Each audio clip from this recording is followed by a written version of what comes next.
Chair, Mr. John DiMenna. Good evening, everyone. I'm John DiMenna, Chair of the Design Review Panel. Since we're doing this remotely, I'm going to go down and read off the names of the members that are in attendance tonight. Ms. Bedwell, are you here? Present.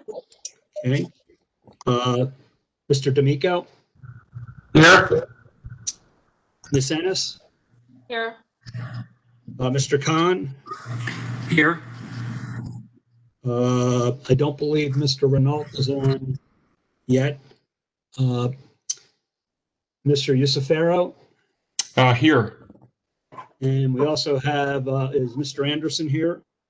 I'm here. Great. For those of you who are new to the Design Review Panel, Mr. Anderson is our residential reviewer. The agenda is posted on the screen.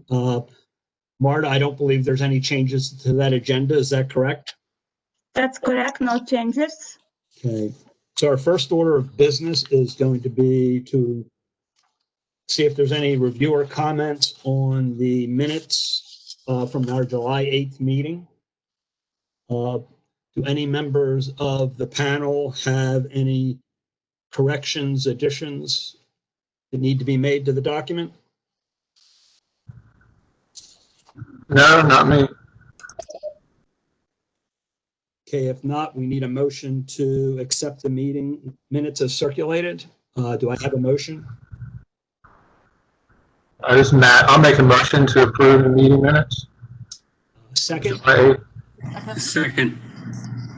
All in favor? Aye. Aye. Aye. Noes? Excuse me, this is Marta. We're not sure who made the motion and who seconded. Marta, it was Matt D'Amico. I made the motion to approve the July 8th meeting minutes. Thank you, Matt. And who seconded? Donald did. Donald, thank you. Okay, thank you all. For those of you who are new to this process, the Design Review Panel was created by Title IV, Subtitle 2, Part 1 of Section 32-4203 and 32-4204, which established the Design Review Panel to encourage design excellence and shall act as a consulting and advisory capacity to the agencies involved in the process for reviewing development plans. The objectives for the Design Review Panel assessment include spatial, visual, functional relationships to the site, natural and built features on the site, as well as surrounding features, visual functional integration of streetscapes and pedestrian pathways. In carrying out its duties, the DRP utilizes guidelines, plans, and architectural principles in the comprehensive manual of development policies and our master plans, as well as guidelines and regulations adopted by the county into law. Certain areas have been designated throughout the county as requiring review by the DRP. The DRP provides a technical review of the proposed plans.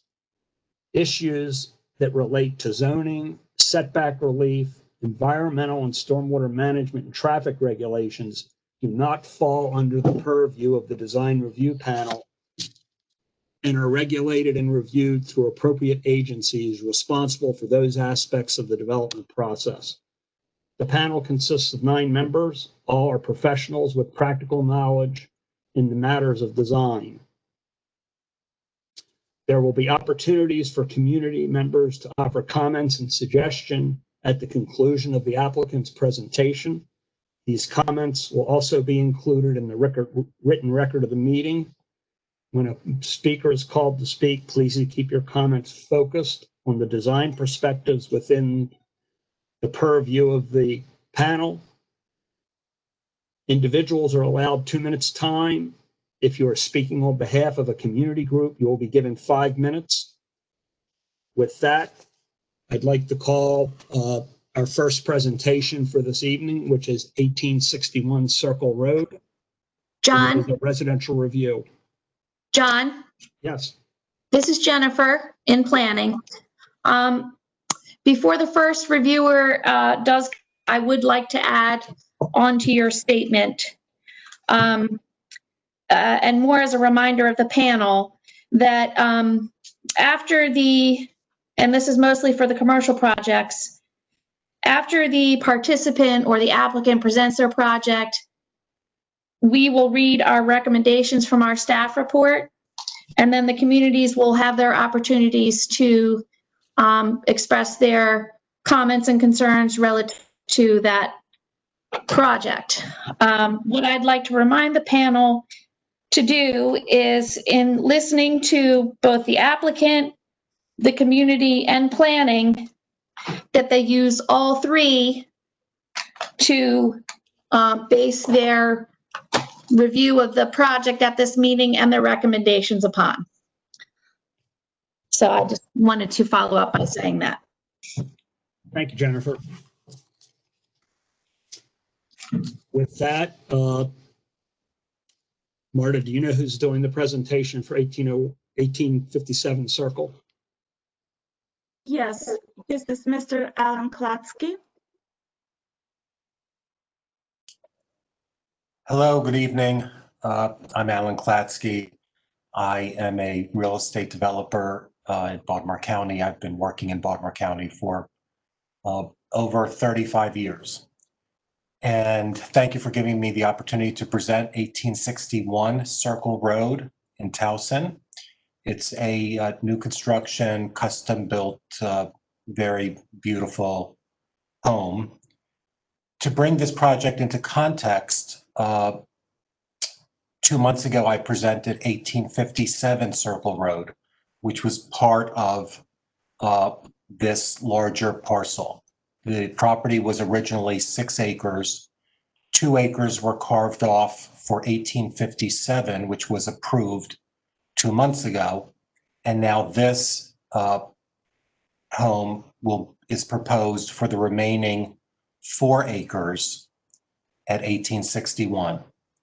As a reminder, Martha, I don't know why you keep scrolling. That's fine.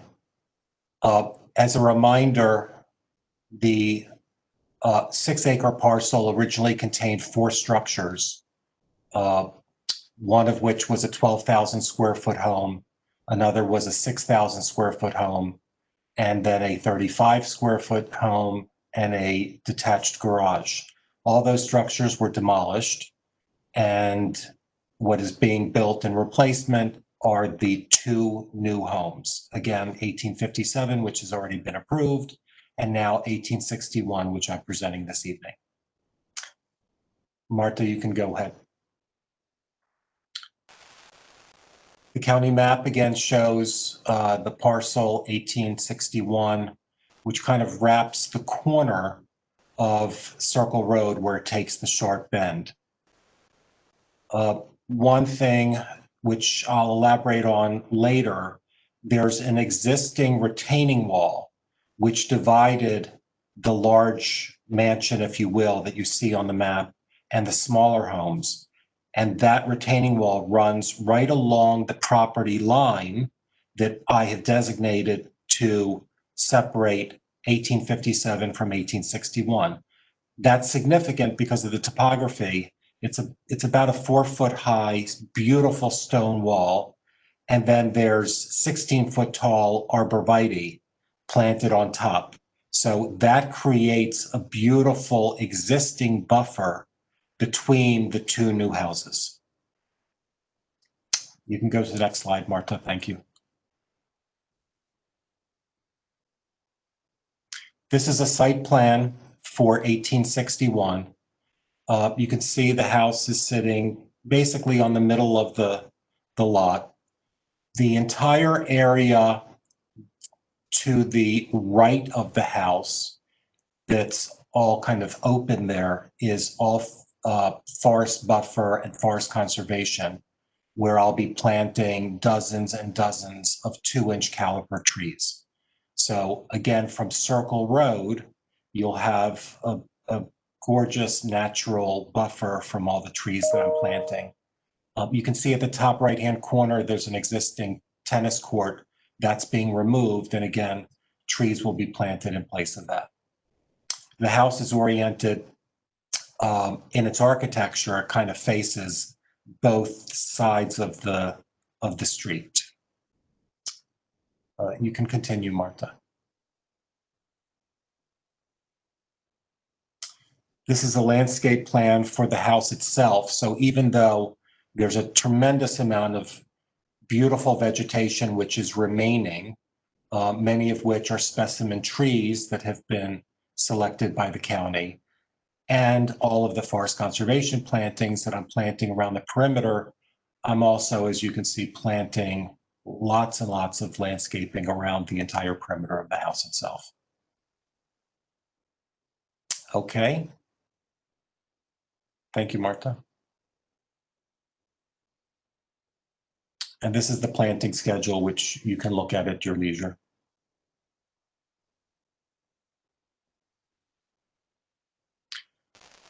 So this is the actual forest conservation plan showing all of the trees that I am planting at the property. And on this plan, you'll also see the house at 1857, which is on the left-hand side of the parcel, the west side,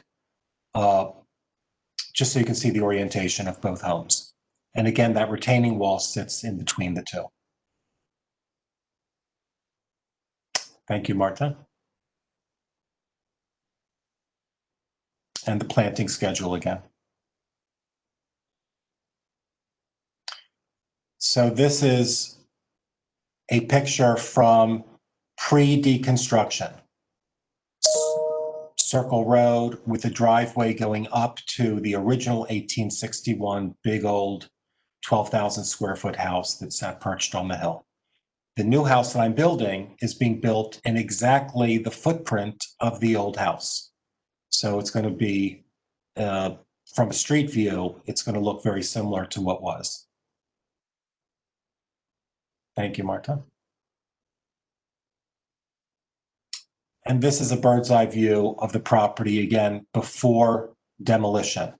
So here you can see the cluster of homes and then the really large home. Again, that's where I'll be building the new home. And on the low side of the property, you see the tennis court and you see the open field where I'm going to be planting all the new trees. Okay.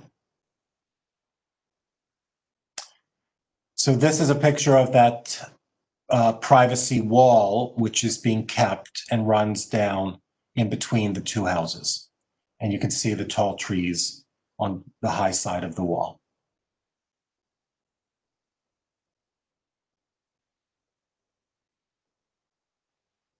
And this is a rendering of the home that's proposed. Beautiful, traditional, elegant home. It's 7,500 square feet of living space on the first 2 floors, 3-car garage, beautifully articulated, lots of beautiful details, standing seam metal roof on the 2 bay windows, beautiful wrought iron railing over the front door portico, a turret style architecture on both wings, which are actually both staircases. Thank you, Marta. And this is the left-hand side of the house, which is really a utility side. And this is the side of the house that will be right up against that retaining wall. So nobody will ever see this side, although I don't think it's unattractive. But this side will be hidden by that retaining wall. And this is where all the mechanical systems will be. Then you can also see the covered porch on the back, which is really pretty. Thanks, Marta. This is the back of the home. Again, very tailored, very elegant for a large home. I think it's, not imposing. French glass doors that go out to a nice stone patio, and again, a big covered porch with a stone fireplace. Thank you, Marta.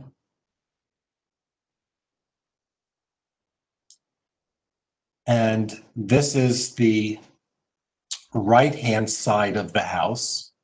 So this is the side that would be viewed from part of Circle Road. Since I'm at that corner, you'll see this vista, and then you'll also see the front facade as you bend the corner. So it depends on which way you're coming on Circle Road, because it makes a circle. You'll see either one of these two facades. Thank you. This picture I enclosed because I couldn't get the colors right on the other rendering. This is pretty close to the coloring that I'm going to be using for the new home. The stucco is a very, very quiet, soft, beigey, taupey color, and the stone is a very beautiful natural blend of browns and grays. Hey, Alan, this is John.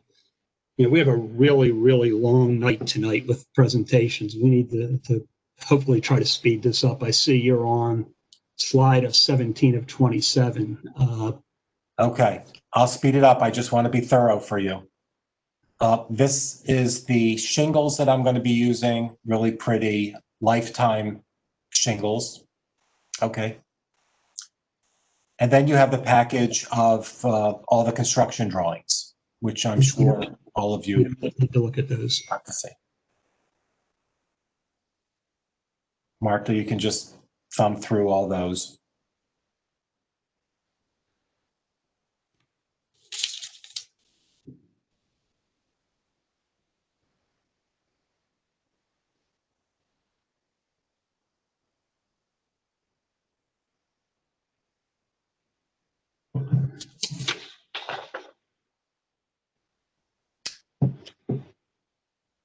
And then I included a sampling of homes that are in the neighborhood so that all of you can see a flavor of different homes that are on Circle Road. It's really a tremendous mix of styles and architecture, age. There are large homes, there are small homes, there are modest homes, there are, beautiful new mansions, if you will. It's really a mix. Great. Thank you. Thank you very much. Thank you, John. Okay. Marta, do we have any community members signed up to speak for this project? Not as of now. Okay. With that, as we typically do with residential projects, we'll have Fran Anderson start with his comments. Thanks, John. As I normally do, I usually ask, and Mr. Klatsky, you've been through this before, so was there any meeting with the community, the neighbors, through the association? I did not get any updates from Peggy as I would typically. So Fran, I'll remind you that 2 months ago when I presented 1857, there was somebody that called in on behalf of the neighborhood saying Right. that they support everything that I'm doing there. I sent notice out, of course, to more than I was supposed to, everybody kind of in the area, and spoke to Peggy, and I know Peggy invited everybody to meet with me as we did last time, and nobody took us up on a meeting. So I am assuming that they're in support. Good. So I just want to get that on the record. I know we had a little discussion last time, but different project, different meeting. So let's get it on the record. Don't have a lot of comments, which I'm sure John will be happy to hear. The question I have, the wall between the two properties, that retaining wall, are you gonna have to put a fence on the top of that wall? I will check, there's no fence now, but of course the property is an old property. Right. I'll have to check with zoning, I guess. I don't know the answer to that question. I hadn't contemplated it. Yeah, the height of it would suggest that it would be required between two properties at, on any property at that height, but I don't know for sure. I'm just would like to know, and if you had to put one up, if you would be able to, submit something that showed the fence as it would be visible to some degree. Let's see. The Harold, on your FCP, I can't. It's a little blurry for me. Can you just tell me what the trees species are in the front area around Circle Road there? You said you gave a count for size, but I don't know what kind of trees you're putting there, and I can't read it on the FCP. They're all native trees that were negotiated with Baltimore County. Sorry, I don't have the plan in front of me. Okay. But they're all native trees, and we selected with the larger 2-inch caliber trees. All width. Yeah, my scan of the scan. Yeah. Okay. And just curious question. When you looked at siting the house, did you look at having the front facing the east versus what I would call the south right now, or and why did you choose this particular orientation? If the house were facing the other way, it would have had no backyard because the wall is there. Gotcha. Okay. Now, other than that, I really don't have much to say. It's a big property. It can carry the scale and the size of the house. And I know it's a very eclectic mix of styles on Circle Road. So I'm gonna wrap up my comments there. Thank you. Fran, I'm happy to send you an email of the PDF of the Forest Conservation Plan if you would like that. That'd be great. Okay, I can get your email from Marta. Thanks. Okay. I'm going to start with our landscape architects. Ms. Ennis, do you have any comments?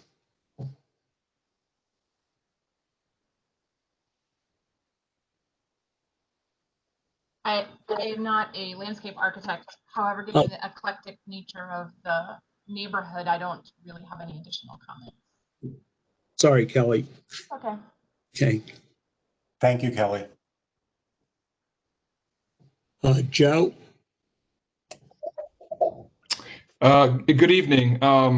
Yeah, so I'm a civil engineer, and I think Mr. Klatsky very nicely executed based upon topography and orientation. So I have no further comments. Nice job. Thank you so much. Appreciate it. Okay, moving to other members of the panel. Cecily.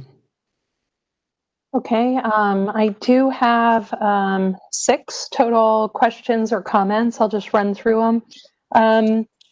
For the elevation, again, I think this is mostly because there's some blurring to the documents that we received. Is there a delineated water table sill that runs along? I see it where there's stucco above, but is there a sill that continues around on the stone portions of the elevation? Absolutely, yes. Okay, very good. Okay, and second question is the stone veneer a real stone veneer, or is it a composite? I've never done fake stone in my life. So real stone, great. Okay. Around the window surrounds, I see that there are keystones, but the keystone doesn't, incorporate the surround like you would expect in a masonry elevation. What is the surround? Is it precast? What is that material? Precast. It is, okay. All right. Okay, next question. The elevations label the finish as stucco. Is that an EIFS system or a Parge stucco? It is EIFS. It is EIFS, okay. Well, I'm encouraged that you do have the real stone below to meet grade, so I don't think there's a comment there. The last comment is really on the front elevation at the entryway. The rest of the detailing on the house, I think, is very successful. I think there's some small minor modifications to the entablature above the column. if you look at traditional architecture and classical architecture, that entablature that sits above the forehead, above the columns, should be in alignment with the neck of the column. In the proposed elevation currently, it actually extends over the columns. And I believe you should move that in and be in alignment. And I think you'll find it's less top heavy that way. I actually have always built it the way you're saying. I would not build it this way, and my framers would not frame it this way. So I agree with you. Okay. All right. So we'll just note that as a condition. That is the extent of my comments and questions. Thank you. Thank you. Great. Okay. Matt, John, I don't have any further comments. okay. Donald,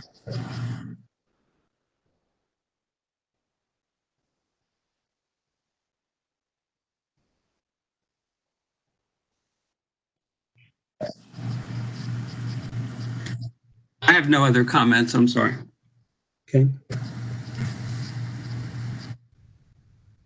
Okay. The only comment I have is on slide 14, which is the rear elevation.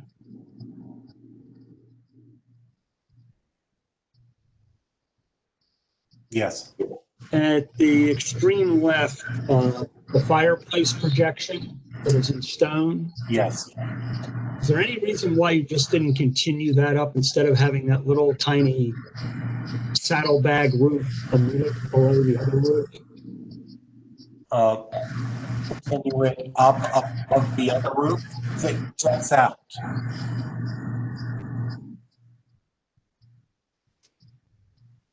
John, I don't know if you heard me. I did. The fire, there's a lot of background noise.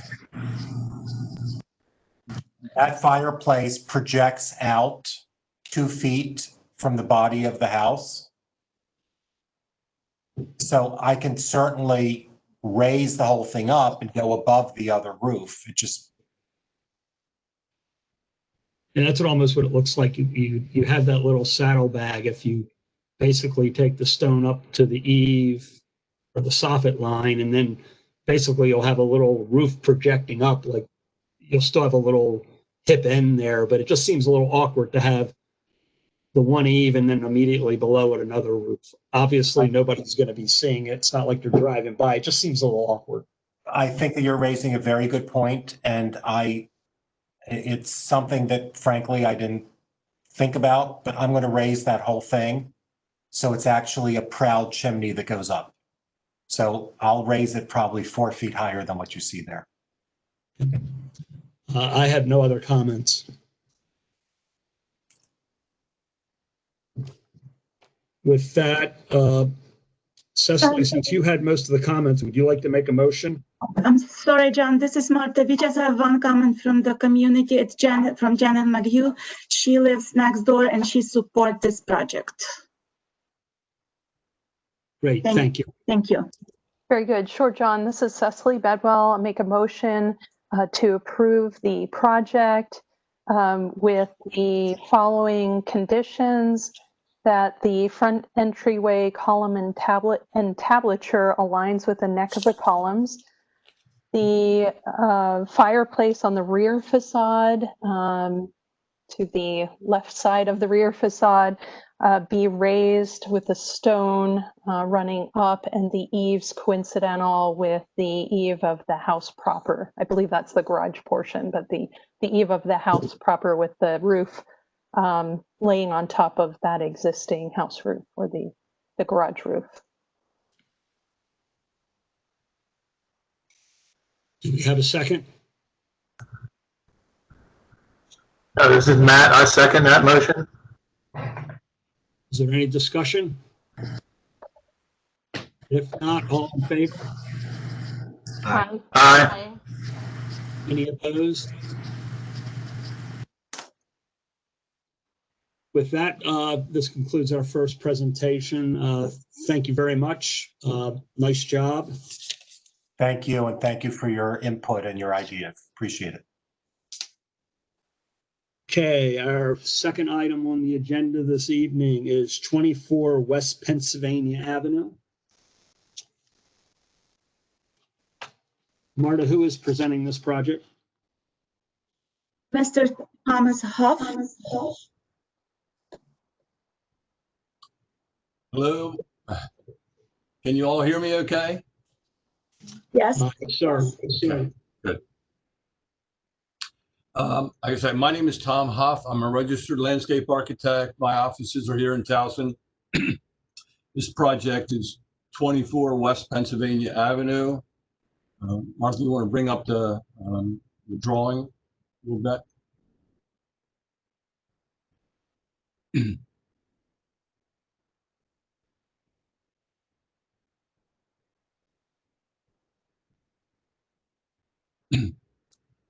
This property is about 9,000 square feet. It's 60 feet wide by 150 feet deep. It fronts on Pennsylvania Avenue. The rear abuts an alley that's known as Watkins Way. And then going further north on the other side of Watkins Way is another parking lot that heads all the way up to Allegheny Avenue.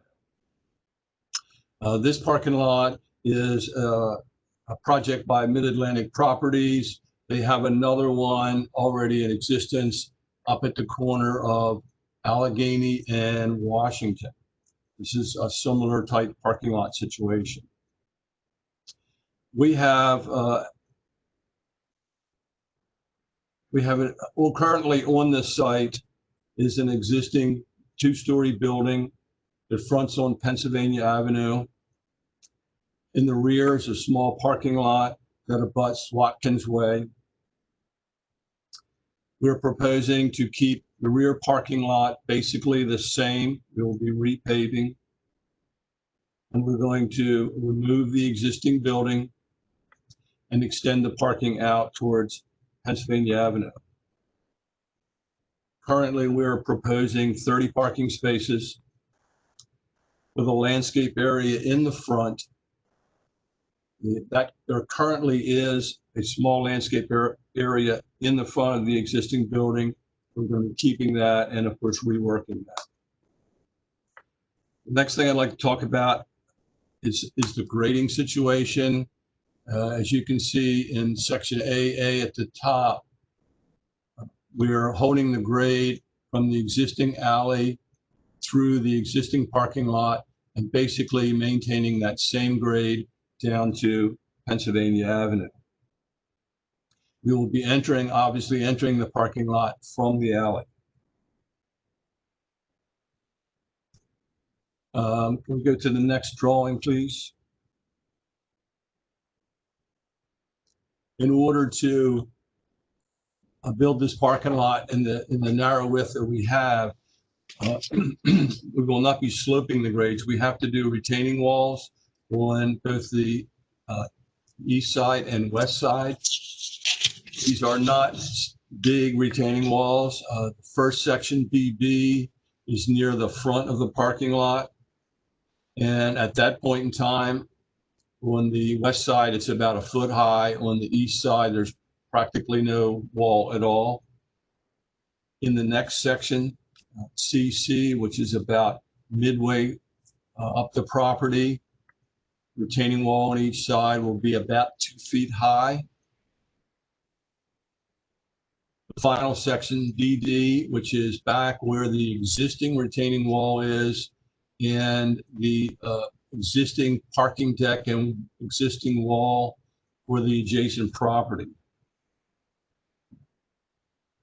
What I'd like to show now is some photos so you have a better idea of what the property looks like. So Martha, could you go to the next shot? Okay, good. The first photo is, oops. The first photo is on Pennsylvania Avenue. I'm looking east. I'm in front of the property. The white building is our building. The property next door is that 6-story office building. Next one down. Here again, I'm on Pennsylvania Avenue on the sidewalk. Now I'm looking west. You can see the two-story brick building that's to the west side of us. Next slide. Here I'm standing on the other side of Pennsylvania Avenue looking at the existing building. Next one. This is the existing six-story building that is adjacent to us on the east. Next slide. This is the entrance to the parking garage for that six-story building. And then you can see our building next to that. Okay, next slide down.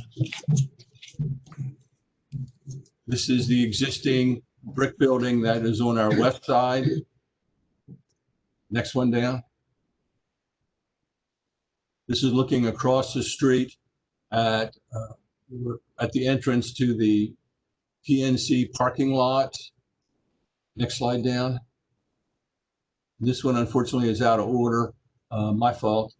This is the rear parking lot that exists right now. You can see the high wall on the left-hand side here where the six-story building is. And then you can see the side of the brick building on the other side. Next slide down.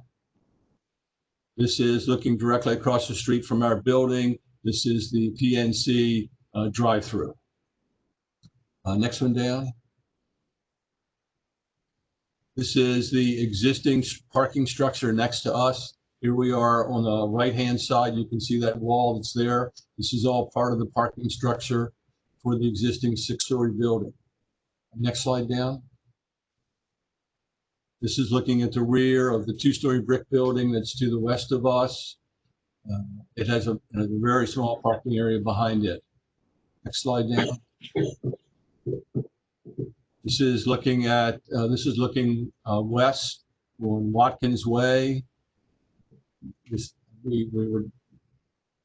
our intention, if we can, to go ahead and do some repaving work in this alley when we do the work on our parking lot.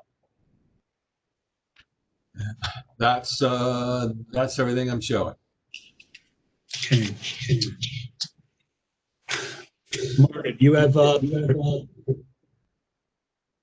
Marta, are you going to give us the staff report?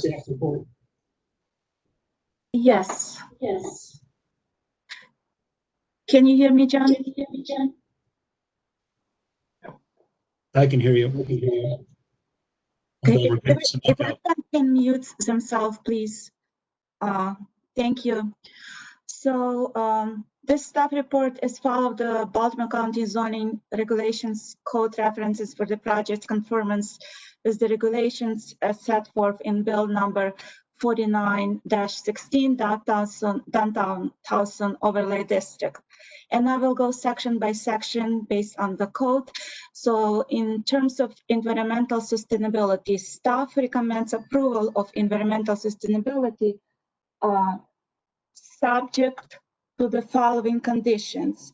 Number one, provide a detailed landscape plan with a list of all proposed plants. Native plants should be used and we attaching suggested tree list.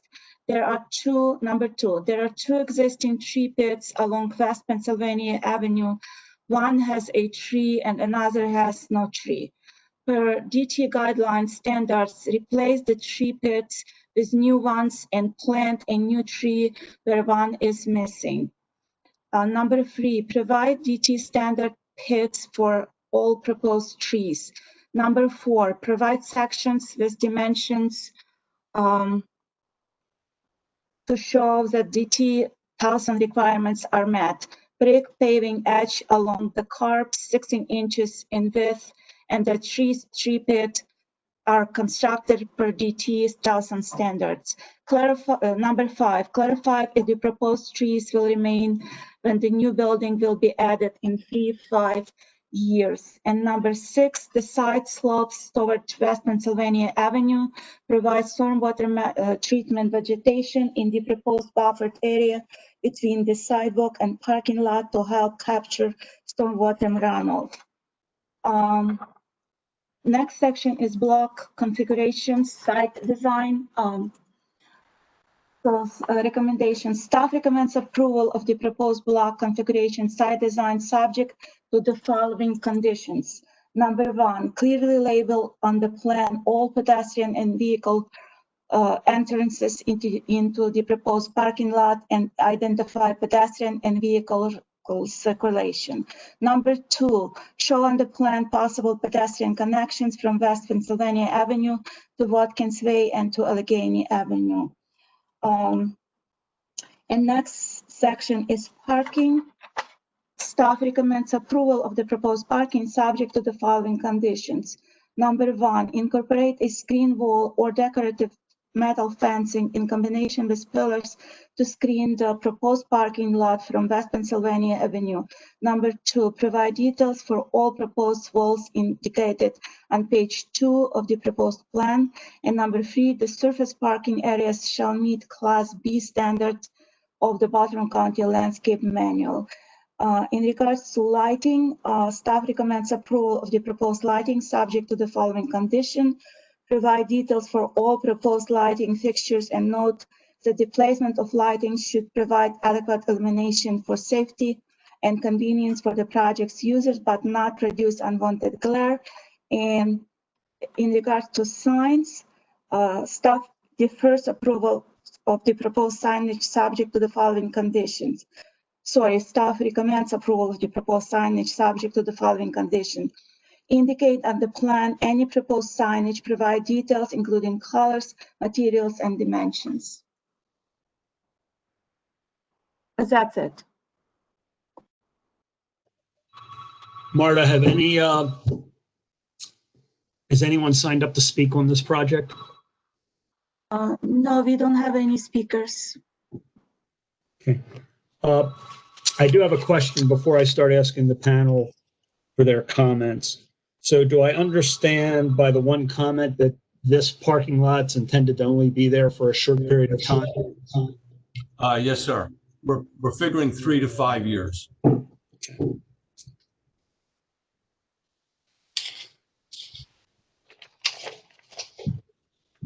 Okay, with that, Donald, would you like to go first? Sure. Thank you. I appreciate the comments from the staff. I would highlight several things that I think are important, along with many of the others.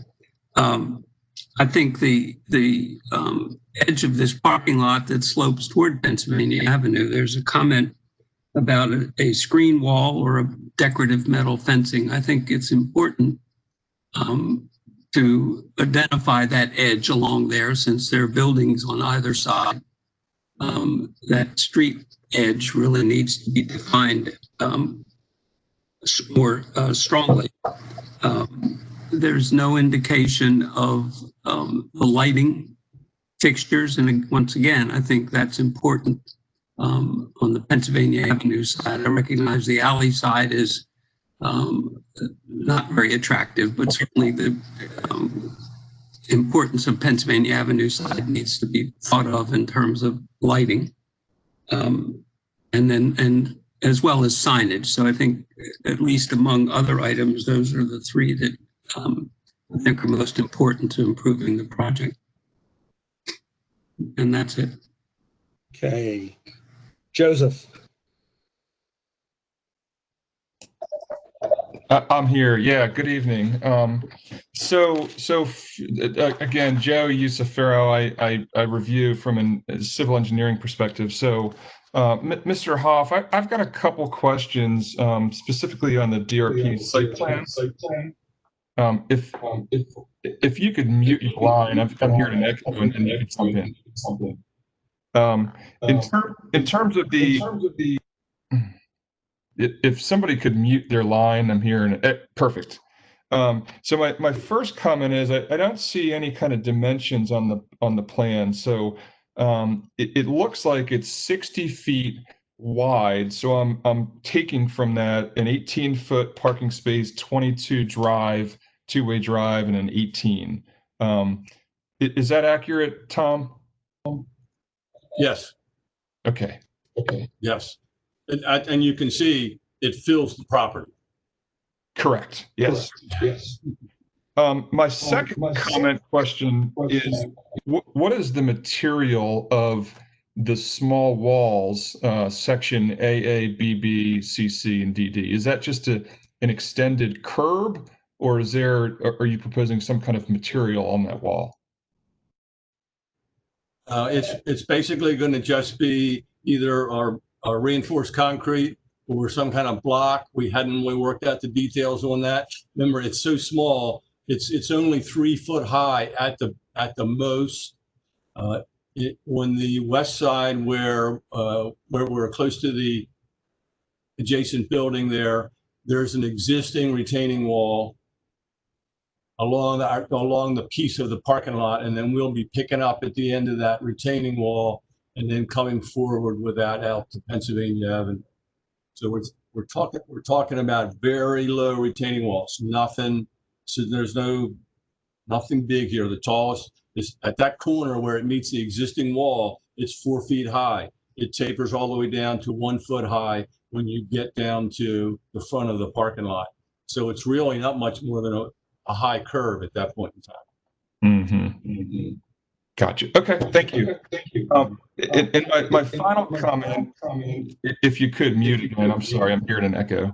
My final comment has to do with stormwater management, and typically, as Mr. Demena mentioned, this panel does not review from stormwater. However, in the DT district, we provide guidance on it. So I didn't hear how you plan to address stormwater. So Mr. Hoff, could you just speak to how you plan to do that moving forward with the development? Okay, I'm proposing an inlet in the east side corner towards Pennsylvania Avenue to put an inlet there. All my drainage runs to that corner. And then from there, it would go into the existing storm drain that's there in Pennsylvania Avenue out in front of our site. As far as how we would do stormwater management, there are very limited possibilities here. And I have not talked to the stormwater management people about this yet. I had considered trying to use that green space as some kind of environmental site design area for the water to be managed, but until I get together with the stormwater management people, I just don't know where we're going with that. Okay, thank you. That's all my comments.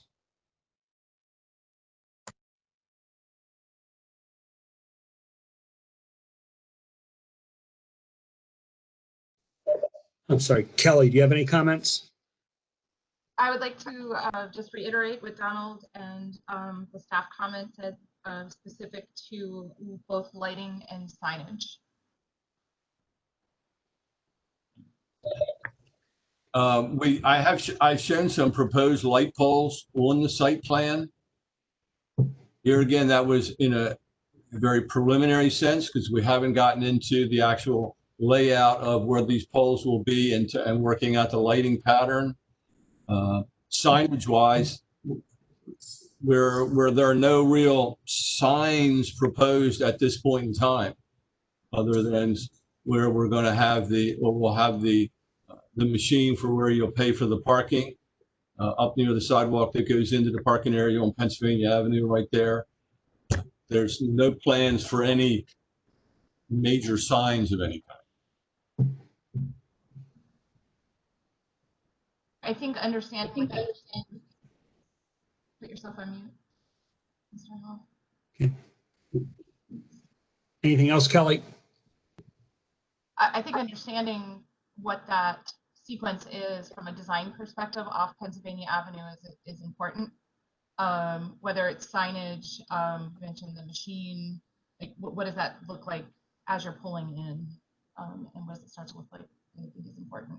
I didn't see that on the plan or noted in staff comments with regards to that machine. You're asking about the machine where they're going to pay for the, okay. It's probably going to be very similar to the one that's on the parking lot at Washington and Allegheny. It's essentially a small freestanding kiosk kind of thing. And we can provide details for that. Okay.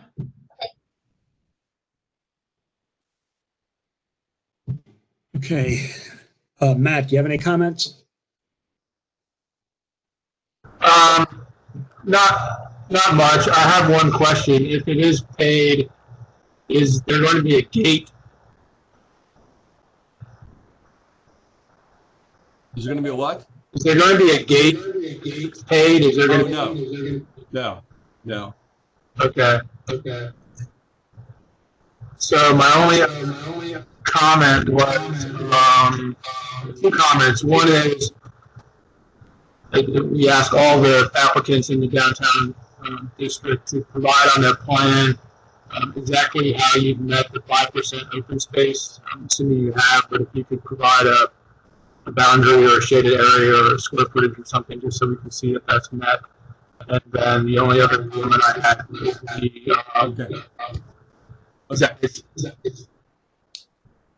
sorry.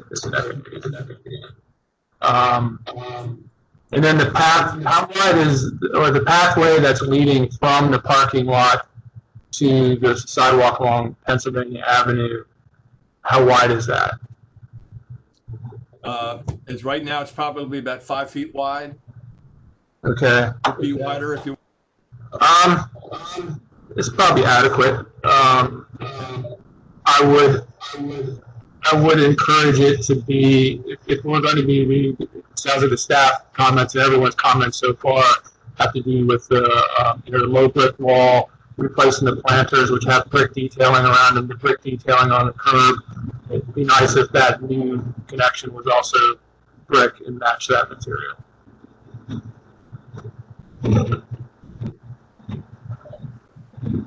Okay. There's a plan.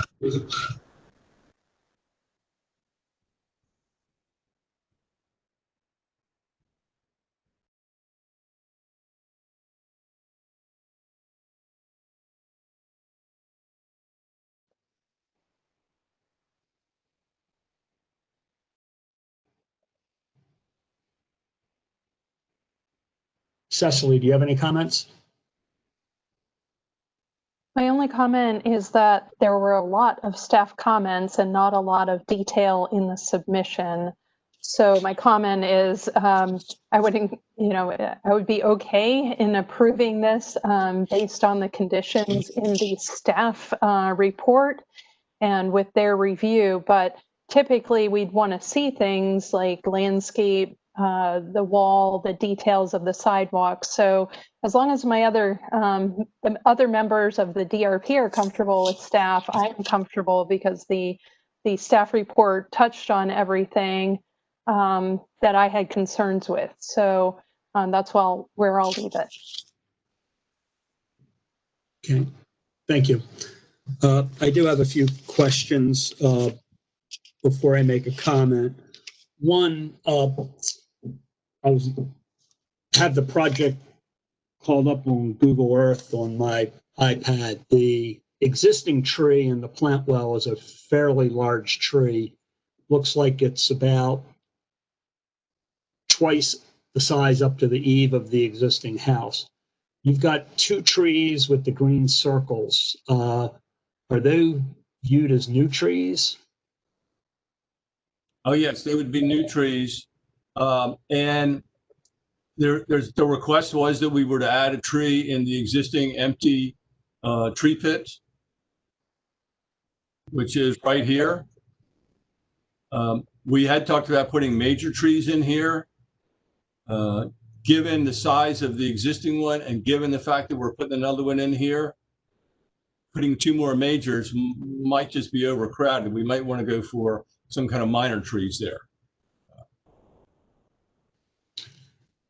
Yeah, no matter what you plant, because of the south face, the existing tree is going to be putting those trees in shade. The one furthest to east. It's almost like you want to put one in the tree pit.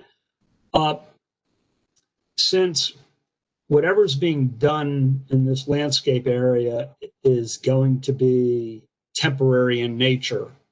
I'm assuming when they start building a building, all that area is most likely going to change. I guess I'm wondering, the one staff comment was to replace the existing tree pits. You can't tell from Google Earth the condition of those pits. I'm wondering from the panel standpoint if that improvement makes more sense when they actually build the building here. So I'm throwing that as out for something for the panel to consider if there's going to be new construction in 3 to 5 years. I think we do need to see what this fence is going to look like. I assume between the parking and the landscape area, where it's from what I can tell from the drawings, is that going to be a fence or a wall? We would prefer to make it a fence, and of course there'll be a fence along both retaining walls, not along both sides. You selected an ornamental fence. Again, it's one of those things that Cecily, I think, mentioned. We usually have details of those as part of this presentation. I didn't get the comments on this thing until just a few days ago. I'm prepared to do revisions and resubmit plans. This makes.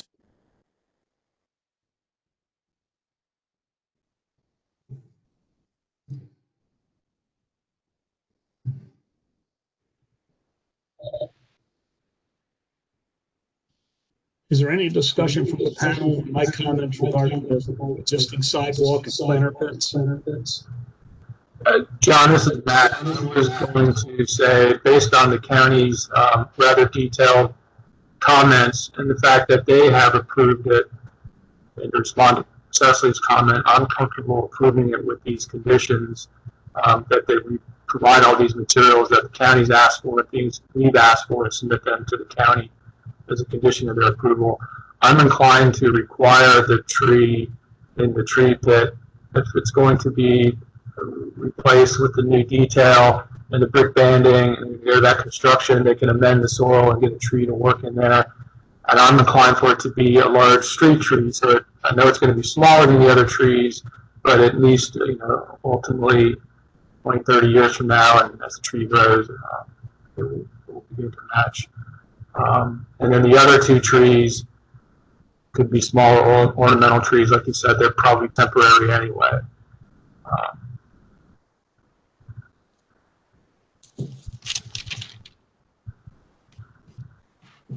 Okay, does anyone on the panel want to make a motion?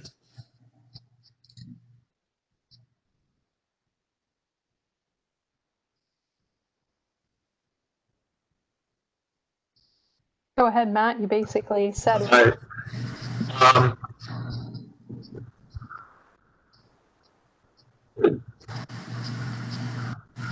Jennifer and Marta, should I repeat all the comments that you had, or can I simply say that we support all your comments and then add the few others that we had?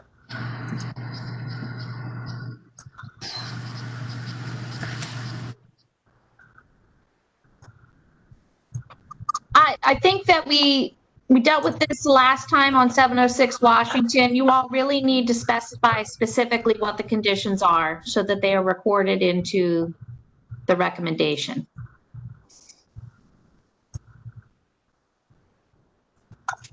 All right, so let's go one by one here. Environmental sustainability, we would request that you provide a detailed landscape plan with a list of all proposed plants. Native plants should be used and utilize the suggested tree list. We're requesting you replace the tree in the empty tree pit with a major street tree similar in species and form to the existing trees.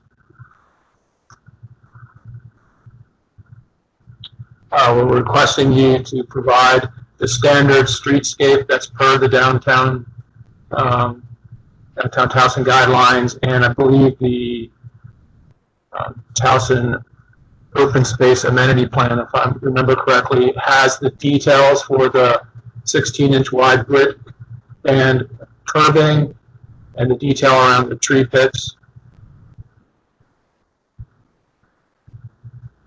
We're requesting that you provide details of the walls, whether it's a fence or a brick wall, including the railing and the fencing on top of the proposed retaining walls.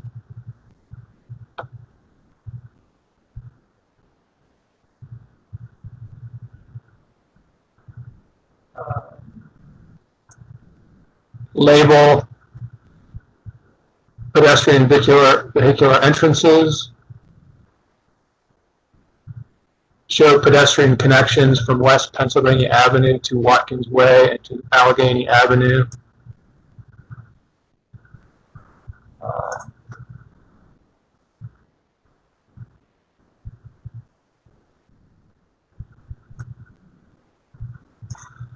Include a detail of the light pole fixture, color, height that's being proposed.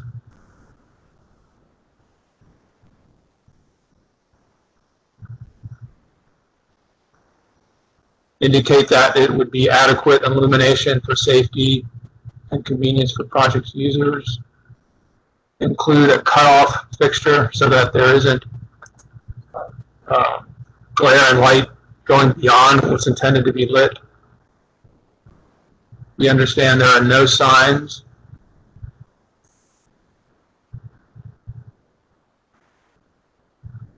Have I missed anything anyone said? You might want a detail of the kiosks where the people pay. Sure, the detail of the kiosk, label where it's to be located, indicate the material of the walkway connection from the parking lot to the sidewalk. I think we said it should be brick or unit paver.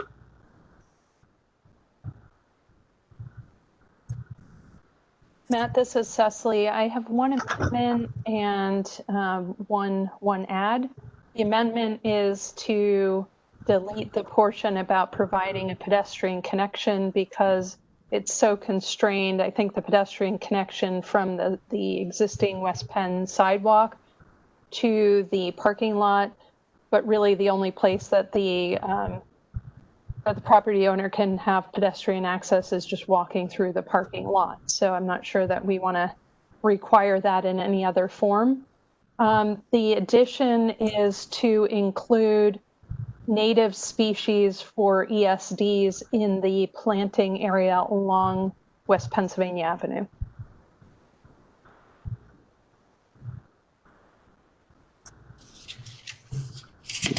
Marta?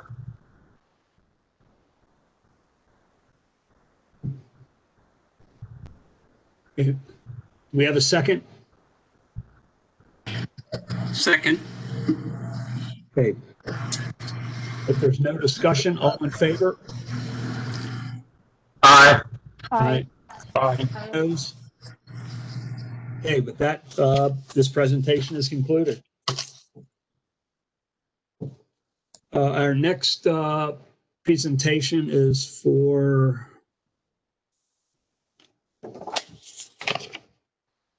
the 29 Susquehanna Avenue, or what's known as 215 Washington.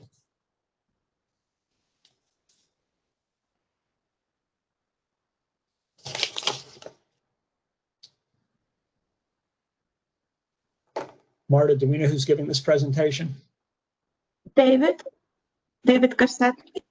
Yes, good evening. Thank you, Marta. Good evening, Chairman DeMena and members of the Design Review Panel. David Karseski with Venable LLP, here on behalf of the owner of the property. Also with me tonight, signed as presenters are Bryce Turner with BCT Architects, as well as Arthur Adler on behalf of the ownership. This project, I'll be brief before Bryce takes over. This project has a brief DRP history. It was heard once in 2019. The focus of that was facade and streetscape improvements, as well as a number of signs that were approved. All of the approved signs were included by Mr. Turner in the design package submitted for your review this evening. these renovations, interior and exterior, are underway now. If you drive by the building, they're very visible here in Towson. Just wanted to address one of the planning staff comments in their report that this be the only sign on the building. Just wanted to remind the panel and the planning staff that these other signs, that there were some other signs that were approved at the 2019 meeting. And then to ask the panel to consider that if this sign is approved, and this sign would be for Curio Wellness, they're taking an entire floor of the office building. If this sign is approved for Curio Wellness, that there not be a condition imposed that this be the only additional sign on the building forever. I think it's important to keep in mind that Towson with Owings Mills and Hunt Valley are the premier office environments in this county. If you look throughout Hunt Valley and Owings Mills in certain zones, if a building is more than 50,000 square feet, there's no limit on the number of enterprise signs, and they could total up to 2 times the length of the wall without any variances. So we would ask that a limit not be imposed for additional signs. It could create a competitive disadvantage for the office market in Towson. And if Mr. Adler and the ownership come back for an additional request later in time, that be reviewed on its own merit in terms of the location, the design, the size of those signs proposed. The DT regulations do contemplate signage on the upper floors of buildings in Towson and direct that they be proportional in relationship, that there be proportional relationship between the building and the sign, and that there be a corresponding design to the building. The ownership has no plans to stack 6 of these signs vertically below each other. For example, 1 for each story of the building. That's not the game plan. That's not it now. It won't be that. And we only ask that you consider that there be an encouragement for redevelopment of aging buildings in core business communities like Towson. And with that said, I'll hand it over to Mr. Turner to present our design package. Thank you, members of the panel.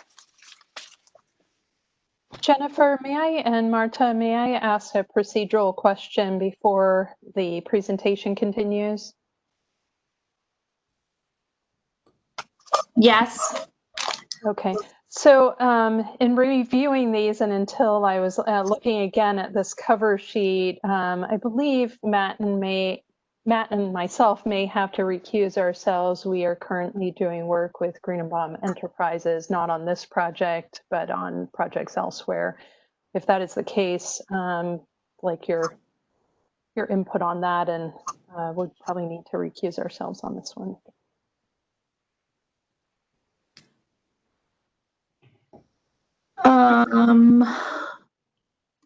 I think that should be fine. We still have Mr. Can, Mr. Usafero, and Ms. Ennis, and Mr. DeMena, so that should be fine. So that is what you're going to do? Yes, if it's on your advice. I mean, I would like to give my opinions, but I don't want to violate the procedure. And I believe if we are working for any of the members of the development team on this project or any others, we are not at liberty to give opinions. That is correct.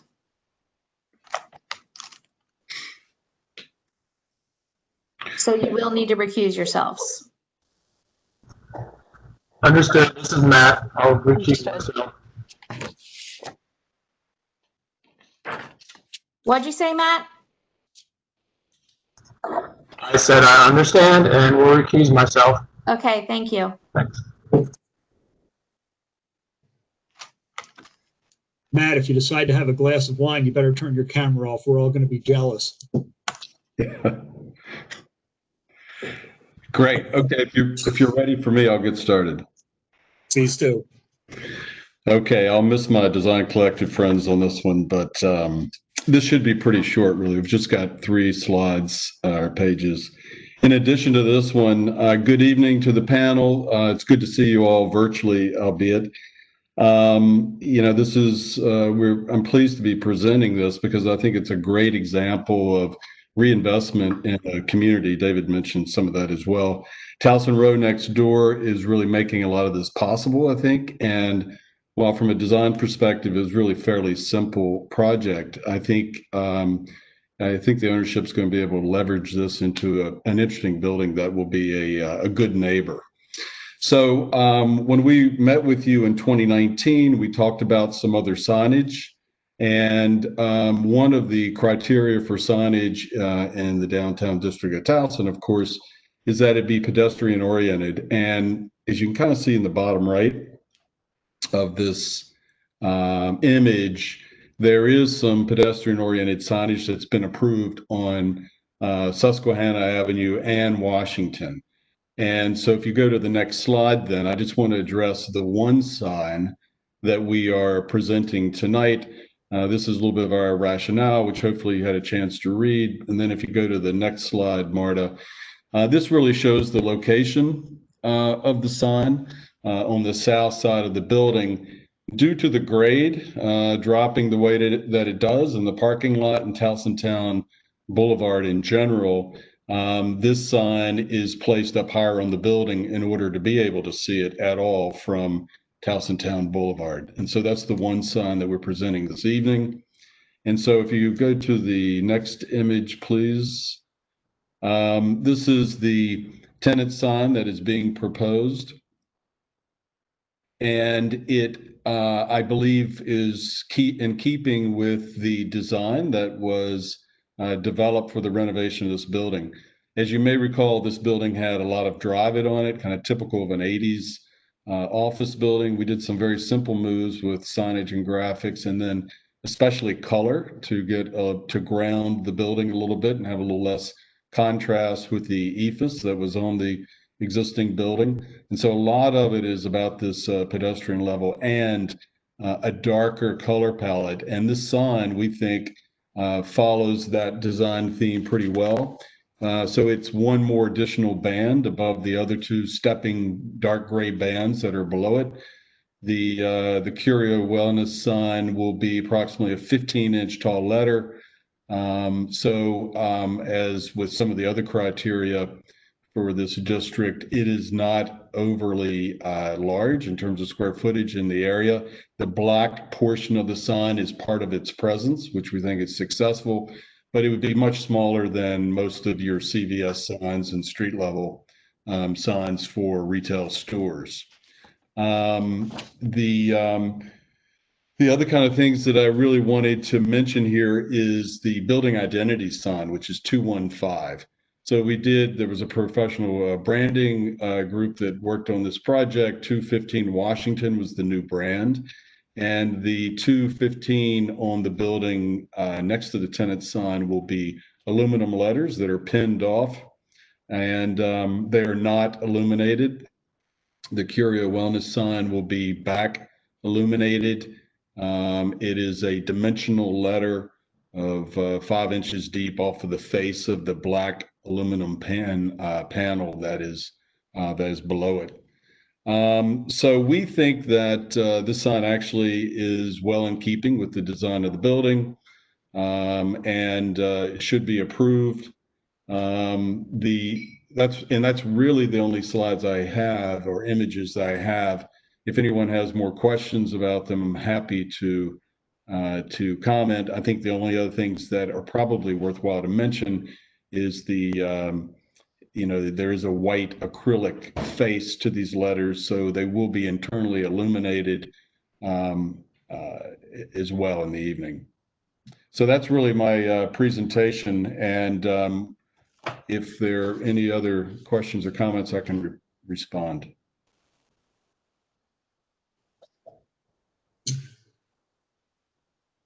Marta, has anyone signed up from the community to speak on this project? No, we just have one question from John Weaver. He's asking what is the total height of 215 Washington building, I think. Oh, the total height of the building. Good question. I'm going to have to go back to our presentation from before. I know it's right around 120 feet, but I'm not sure exactly.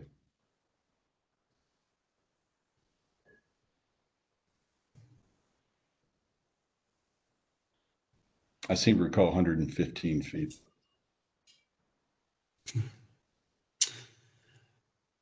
Marta, do you want to go over the staff report? Sure. Let me bring up the staff report very quickly.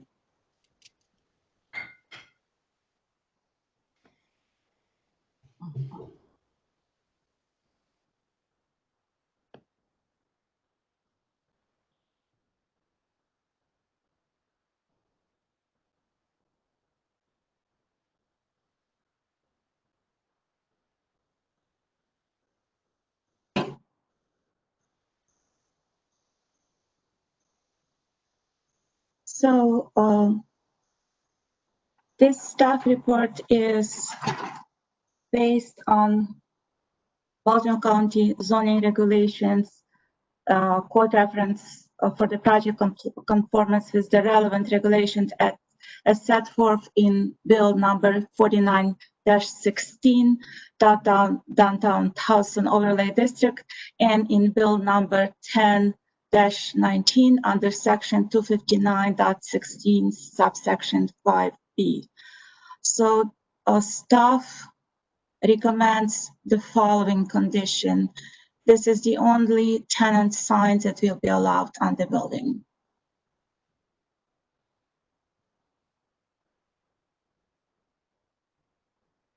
That's all from. Okay. So let's go around since Matt and Cecily have recused themselves. Kelly? Yes. I was wondering if Mr. I'm going to mispronounce it. I apologize. Karseski could just comment on the request to consideration. You mentioned a few things that you had requested from a no limit to signage. I just wanted to hear that again, please. Sure. Thank you, Ms. Ennis. The request is that that this panel not prohibit, as part of this request for this one sign, the ability to put any more signs on this building. You know, in my experience, when you have a proposal to add to a building or to improve it or add a sign, at that point in time in the future, that sign, its location, its size, its color palette, its relationship to the building, that all those considerations are evaluated at that time, because now we don't know what a sign could look like, where it would go. It doesn't seem reasonable to us and the ownership to say now that this can be the only other sign forever on this building. And you know, there are design regulations in place in the DT district that you would use to evaluate any proposed additional sign later in time at that time. And I did also mention that I think it's important to keep in mind that there are other office markets in this county, Hunt Valley and Owings Mills, where you are allowed to do more by right. We can't do them by right here. We would have to go through this design process again in order to install an additional sign up on one of the upper levels of this building. So that's our position. Thank you. Coming from a tenant perspective, and based on my experience, I don't have a problem with that request at all, as long as when explored, there are some limitations to that design criteria. Because I don't think it should be overly signed with, you know, every tenant that is there. I get that that's a consideration of a lease document and the amount of square footage. I agree there should be some limits. I disagree with the staff recommendation that it should be the only one. It kind of looks like it's just, I think there needs to be design considerations and a criteria perhaps set forth by building ownership of what that could possibly be, with some limits to that design criteria and design standards with that sign, regardless of logos.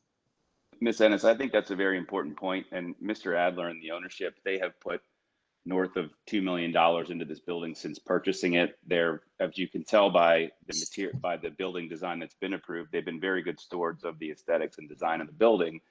And it's in their best interest, Mr. Adler would tell you, in their best interest to if there are any additional signs, to make them look good, make them be designed right. And of course, they would go through this design review again. So I do thank you for letting me respond to you.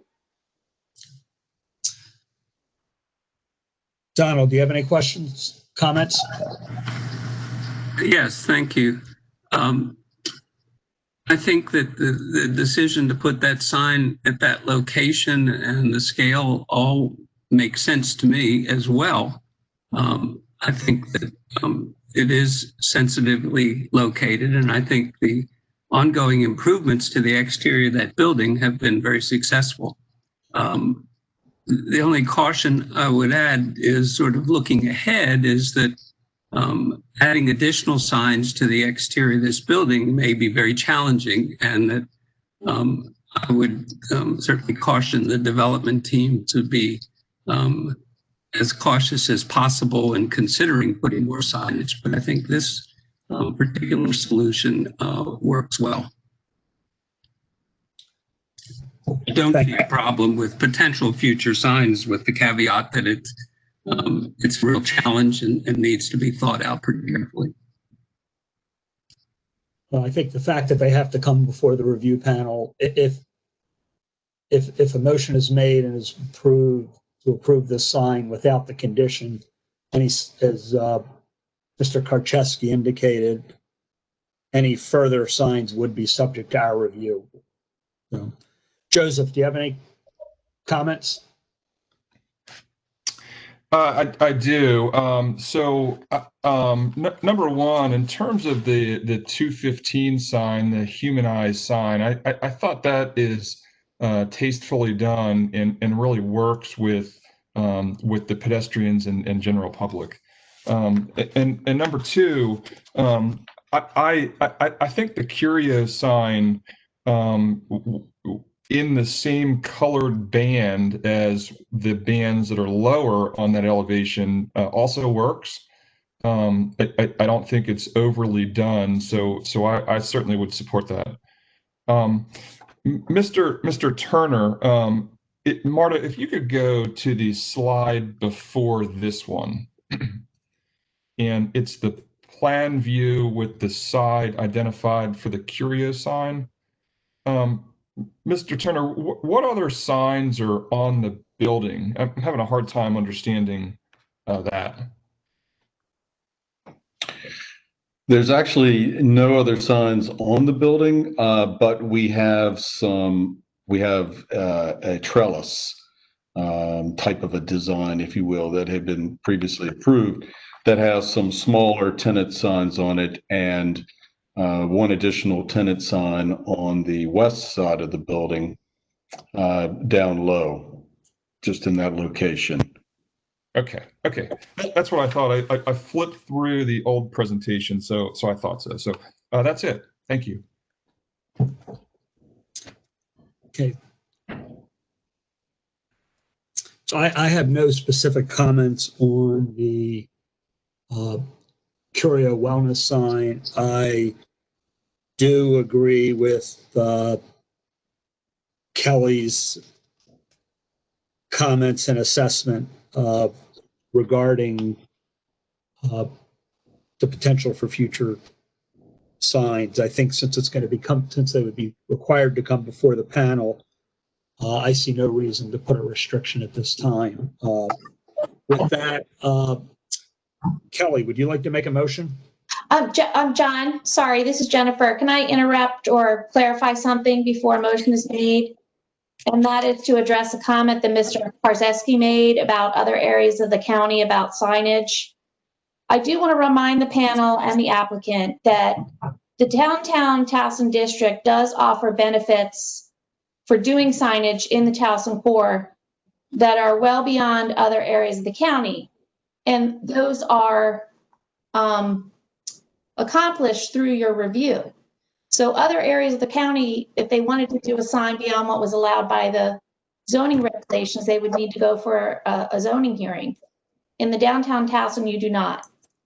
The signage is approved by you all. So I just wanted to clarify that. It's not comparing apples to apples here.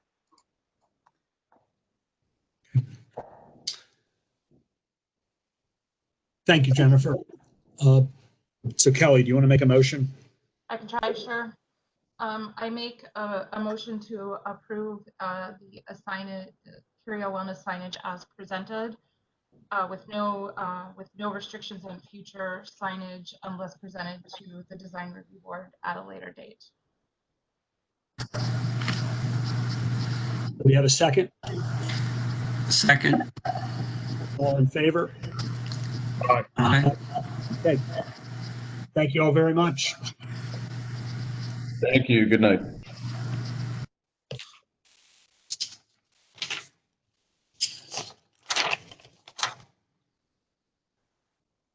Okay, so we're now on to presentation number 4, Ebenezer Road.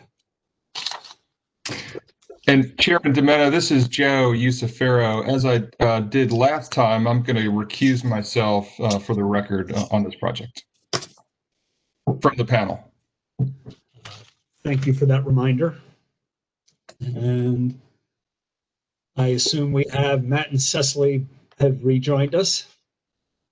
Yes, I have rejoined. This is Cecily. Yes, I'm here, Matt. Marta, who is doing our presentation for Ebenezer Road? I believe David Korsetsky again. Hello again.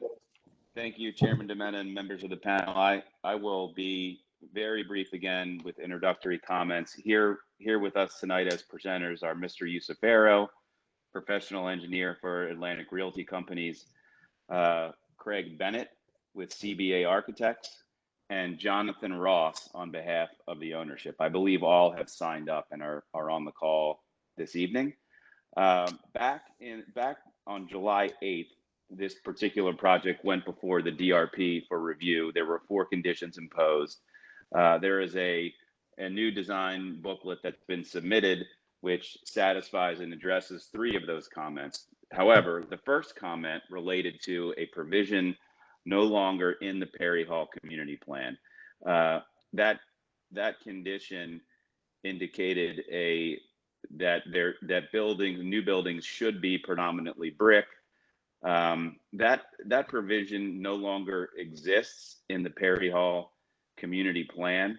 It was suggested before, but it's even less than that now because the language has changed to indicate that if there's painted brick or the building is not predominantly, if there's painted brick, then it doesn't apply, or if the front facade is not predominantly brick, then it doesn't apply.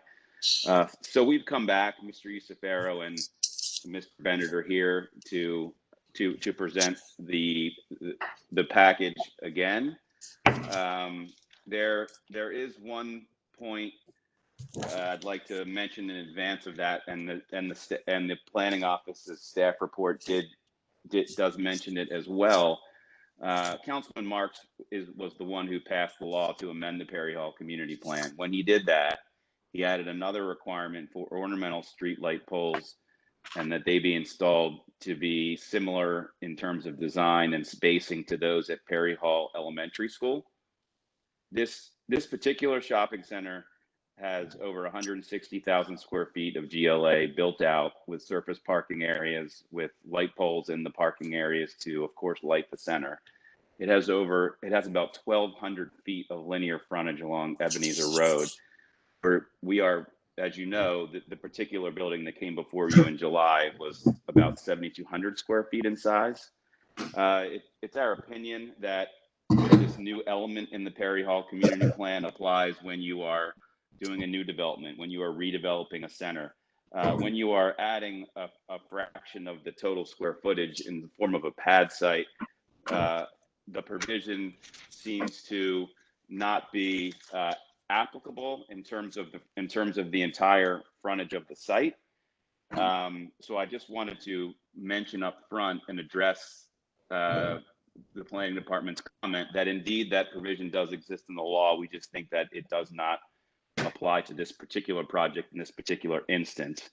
And it just to mention that we did come back this time in order to try and get the design reapproved because the Perry community plan changed.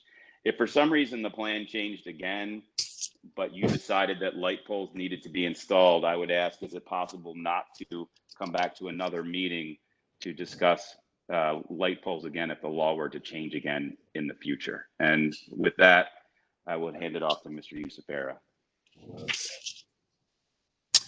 Good evening. Once again, Joseph Yusufero with Bowler Engineering on behalf of Atlantic Realty.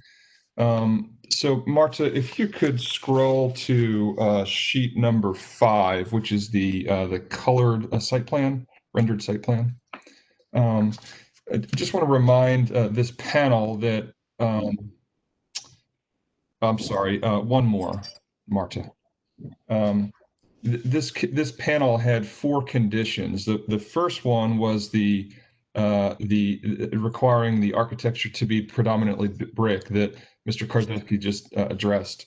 The second comment or condition was to eliminate 1 row of parking in front of the building, of which we have done that through this modified site plan, resubmitted to the Department of Planning, and they did in fact accept it.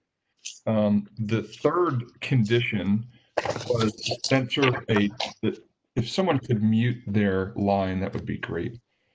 Center the text portion of the proposed signage. We in fact did that.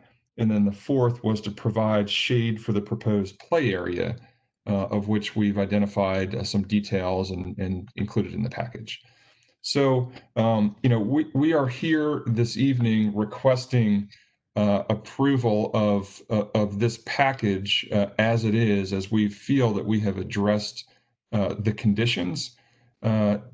As it relates to the lighting, there will be building mounted lighting shining down on the sidewalk in the front parking area.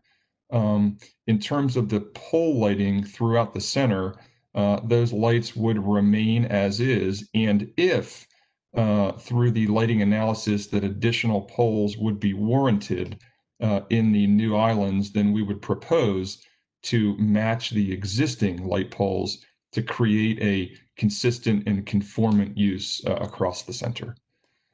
So with that, I don't know if Craig Bennett or Jonathan Ross would like to share any additional details.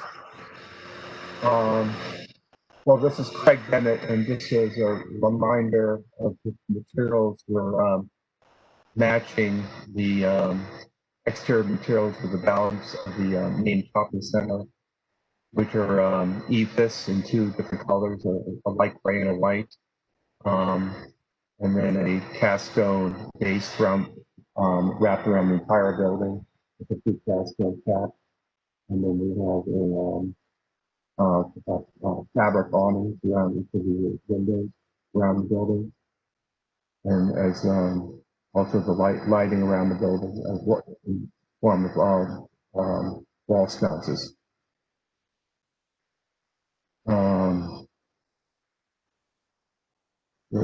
Anything else I left out? Any questions?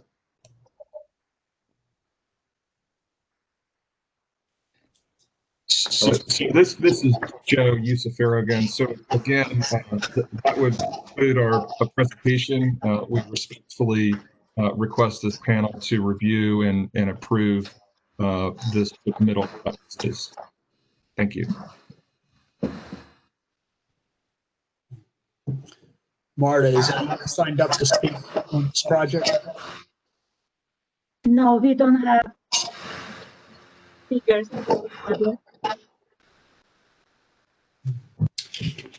Okay, are you going to read the staff report?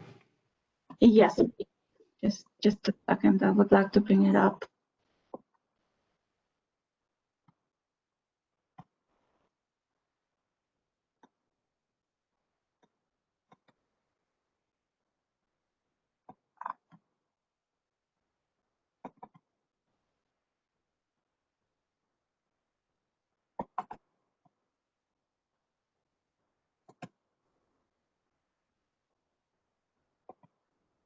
So as mentioned during presentation, all of the conditions were met, and we recommend approval based on the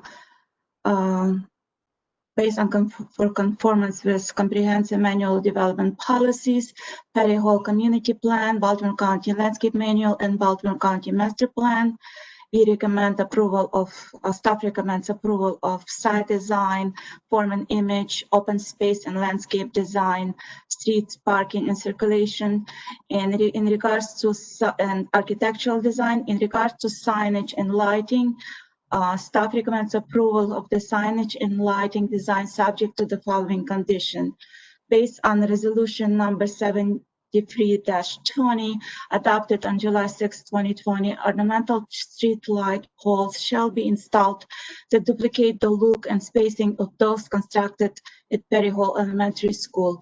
Provide a detail for the proposed light fixture to demonstrate that this requirement will be met. And this is all from staff report.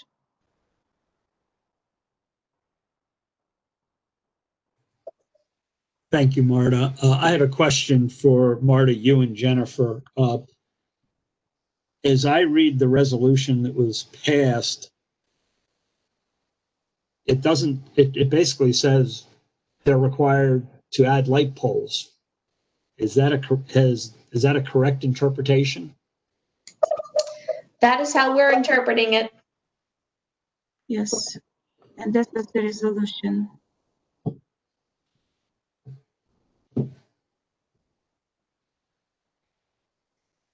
I mean, you know, this is supposed to be for the entire DRP review area. And the fact that it's shown in capital letters shows that it's a new addition to the legislation. So all that we can say is that we're charged with commenting with what the regulations say. And I'm going to make the assumption that as a design review panel, we can't do anything other than to enforce the law. It's something, it's rare that something's this specific. It doesn't tie it into the percentage of development or the fact that, say, this building is only X percentage of the street frontage. It's very prescriptive. It does, and it also doesn't give, you know, geographical parameters, which again implies that it's for the entire DR area. Okay. Is there anything in there that says whether it is for new construction or infill like this, or there's no clarity regarding that? Precisely, Matt. Okay. It pretty much is written as it just says ornamental street light poles shall be installed that duplicate the look and spacing of those constructed at Perry Hall Elementary School.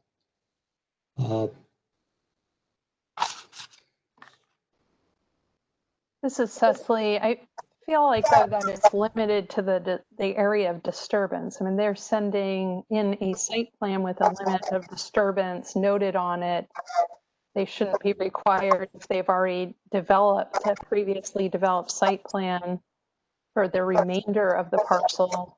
There's no other laws in my mind that I know of that would require you to go back and install lighting or anything else for the whole site if you were only redeveloping a portion of it. Cecily, I agree with your statement 100%. It seems quite very unusual, but it is what's written in the resolution. Hey, this is Matt. It seems a bit vague, and I don't feel comfortable trying to interpret what this is saying in terms of how much or whether it's fact required and how long it should be, just the building or not. It seems like it's a bit more of a legal matter, and it sounded to me like what David was suggesting is that if that could be clarified, do they need to come back to the panel? And I would say no. it turns out it's required and they have to do it, I don't think they need to come back because it's pretty clear what it needs to be. If it gets clarified that it only needs to be a certain length or it's not for infill or redevelopment, I think that was a request, right, David? You don't need to come back if this is reconciled one way or the other. Yes, my secondary request would be that if the law is clarified, that we not have to come back to the design review panel. Obviously my first request was that it shouldn't apply to any and everything that comes before the panel. Let's say there's an existing building and someone decides to paint it red and put a Dunkin' Donuts sign on it instead of a bank sign. Does that mean that the entire frontage of that property has to have new light poles installed? That would seem to be not a logical follow through of that provision. So that's my first statement and point. But yes, my secondary request would be that we not have to return if that language is modified in the future. Hi, John. This is Jeff. If the panel is inclined to follow Ms.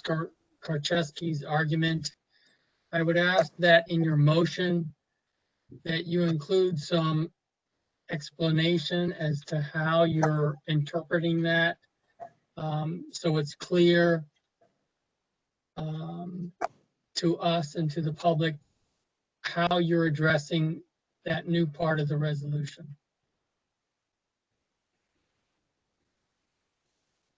If it's different than the way the staff is interpreting it.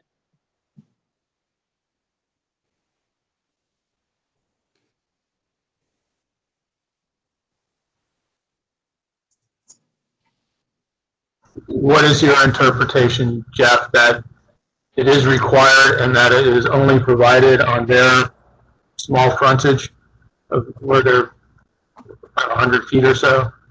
Right. That, I mean, when you read it, it says shall be installed. It, to me, with shall be is pretty specific as to what is required, without any reference to limits of disturbances, prior approved plans. So I think staff was looking at it,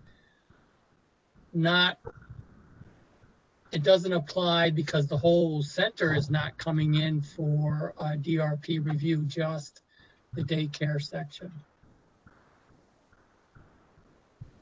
But your interpretation is that the streetlight poles shall be installed, but they're only in the location where the daycare center is, not the entire frontage. Is that, am I reading your interpretation correctly? Because that's not clear in any of this. Well, I think it's the way we got to that point was the whole center is not up for DRP review. It's just that one pad site. I would agree with that, Jeff. This is Cecily again, because even if we take the next bullet down, we're not requiring them to reorient all building entries of the existing center, even though that is in the same document. Next bullet down, it would be nonsensical to ask them to reorient all building entries if they weren't facing the road in the original development. I just think in my mind, it's fairly clear that it should be linked to what is being amended. You know, what area of disturbance is that bullet above should apply similarly. But again, you know, I think it may go back to legal. I would concur with Matt and David that I don't think if there is a clarification, decision, reversal, et cetera, that I don't think it needs to come back to DRP. I think it's a little bit out of our purview at that point.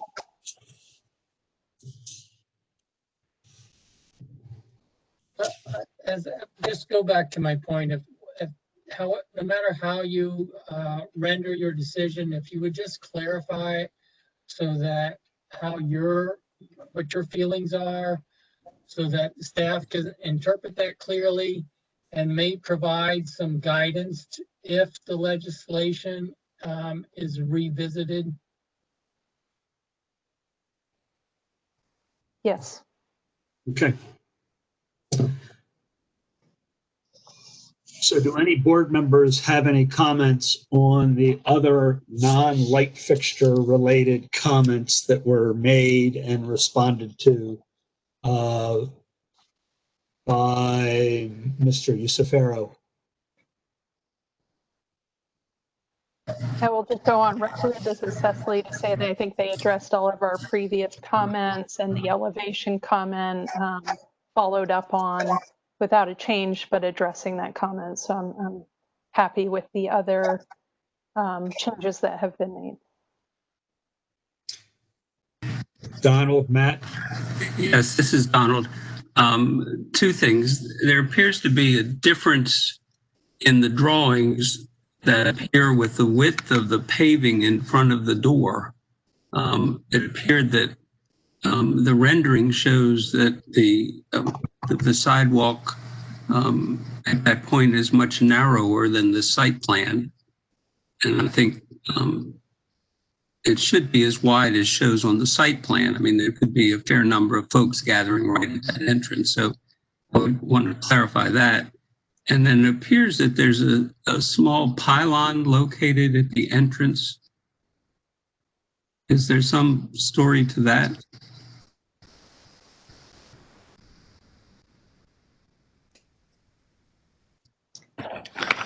So this is Joseph Usafero again. So Mr. Khan, your first comment as it relates to the sidewalk and the width.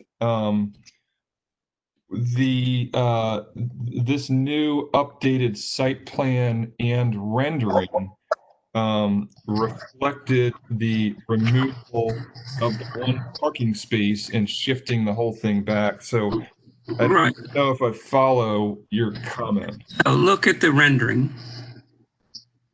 Marta, can you bring up the building rendering?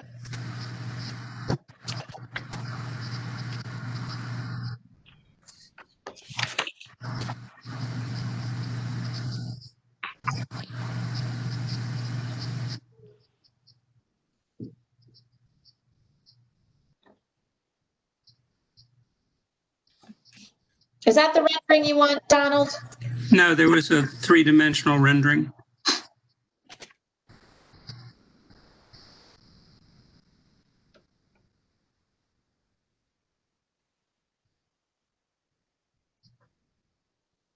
Oh, okay. I think it's the second from the last. So at the width of where the child care center signage is, it's showing that the planting is coming in further in that center bay than the site plan shows. That makes sense.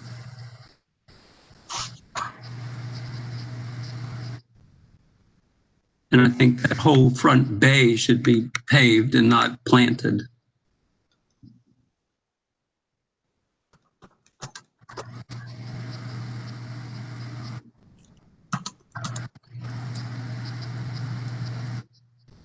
Yeah, I don't. I'm sorry. If I may, this is Cecily. I think the discrepancy may be between an old rendering on the cover page and if Joseph, if you can verify that this updated site plan, the illustrative site plan, is the most current and is supersedes the previous rendering shown on the cover page. Aha. So I see. So it looks like the site plan colored rendering doors are further to the right.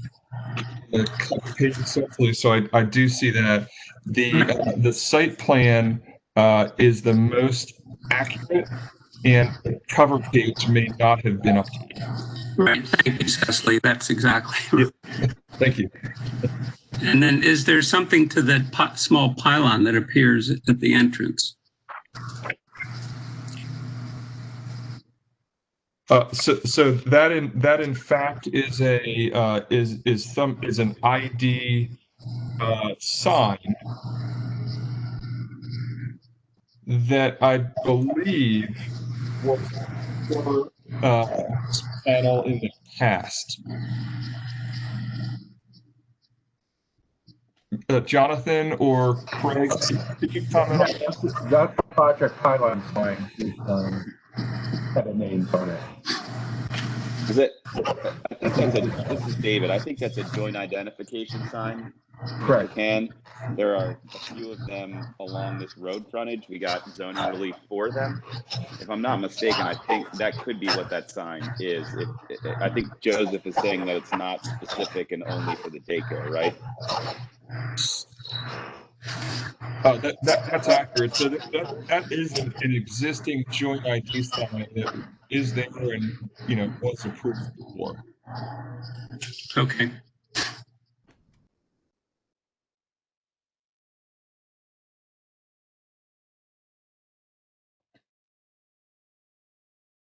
Okay, if there are no other comments, someone like to make a motion? This is Cecily. I'll make a motion that DRP approves the submission with the interpretation of the street lighting to be limited to the area of disturbance along Ebenezer Road.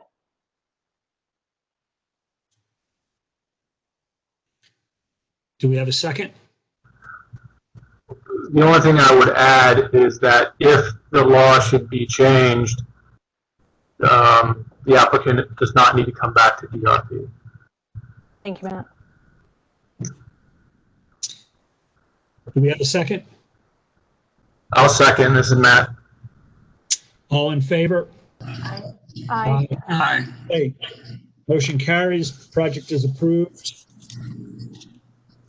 Okay, panel, we're 1 hour and 54 minutes in. Is the panel continuing? Does any of the panel members need to take a break?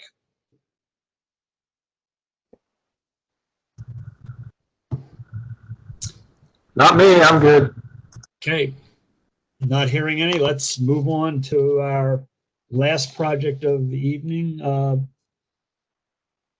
which is the mixed-use student housing project.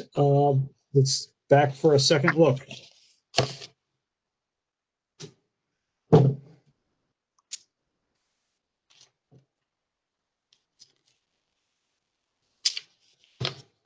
Do we know who's presenting?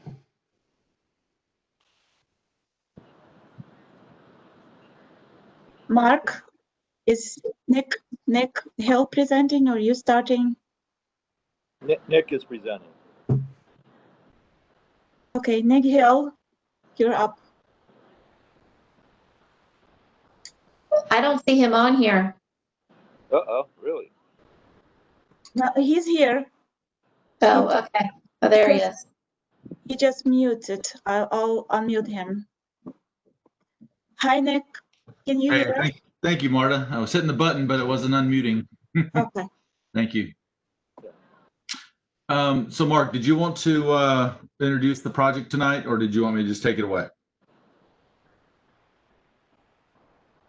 Okay, well, I'll take it away so we can get started and move through. Thank you all for your time tonight. I wanted to coming back for our second time. Mark, was that you? Sorry. Yeah, sorry. I had some technical difficulties. Can you hear me now, or? Yes, I can hear you. Okay. Okay. Can you see me? Yes. Okay, good. Thanks. See. Yeah, so I just wanted to say we put a lot of hard work into revising this to try to meet the panel's concerns, and I think we did. We wanted to create as much of a plaza-like experience as we could. We did not include street trees. We put that, I think it creates a walkable Towson, and I'll let you guys take it from here. Okay.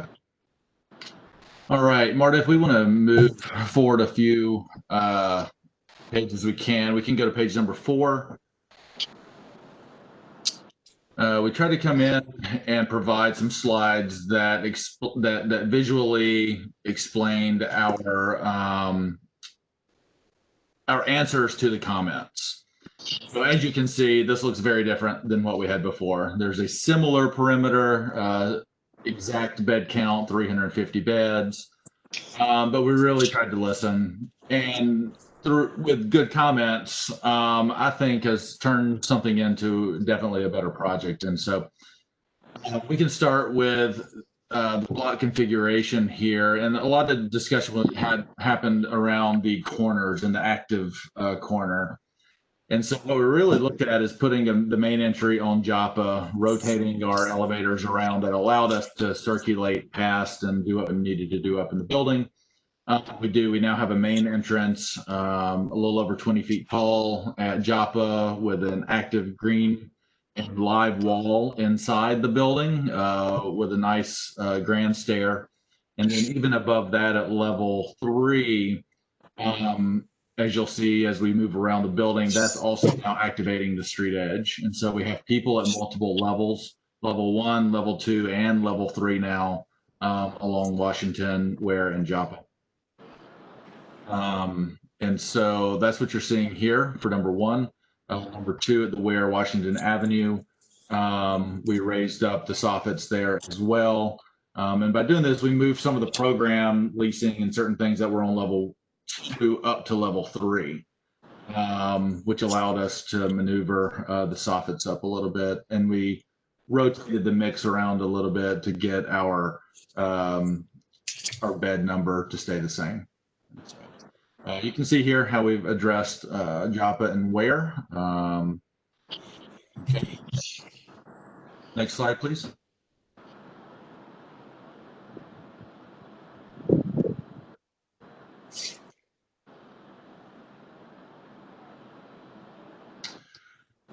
For the downtown open space, you'll see it as we move through the presentation.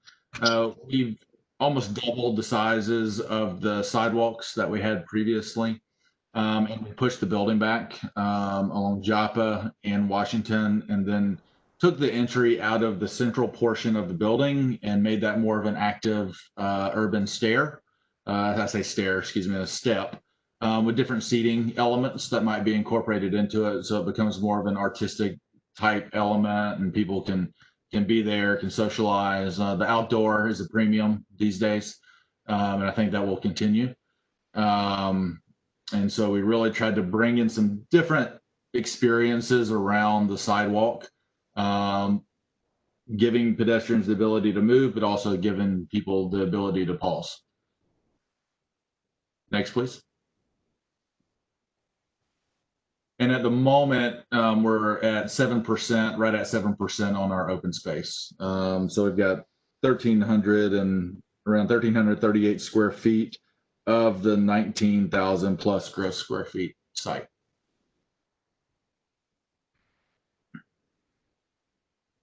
Okay. And so this is studying how the entrances meet the sidewalk. We had steps and we had different elements going into the building previously. Now all the entrances are on the sidewalk level. If we're changing elevation, we're actually changing the elevation inside the building now. And so people can directly go into the buildings, and they're quite a bit more prominent now. So that's how we've addressed the building entrances. Next slide, please.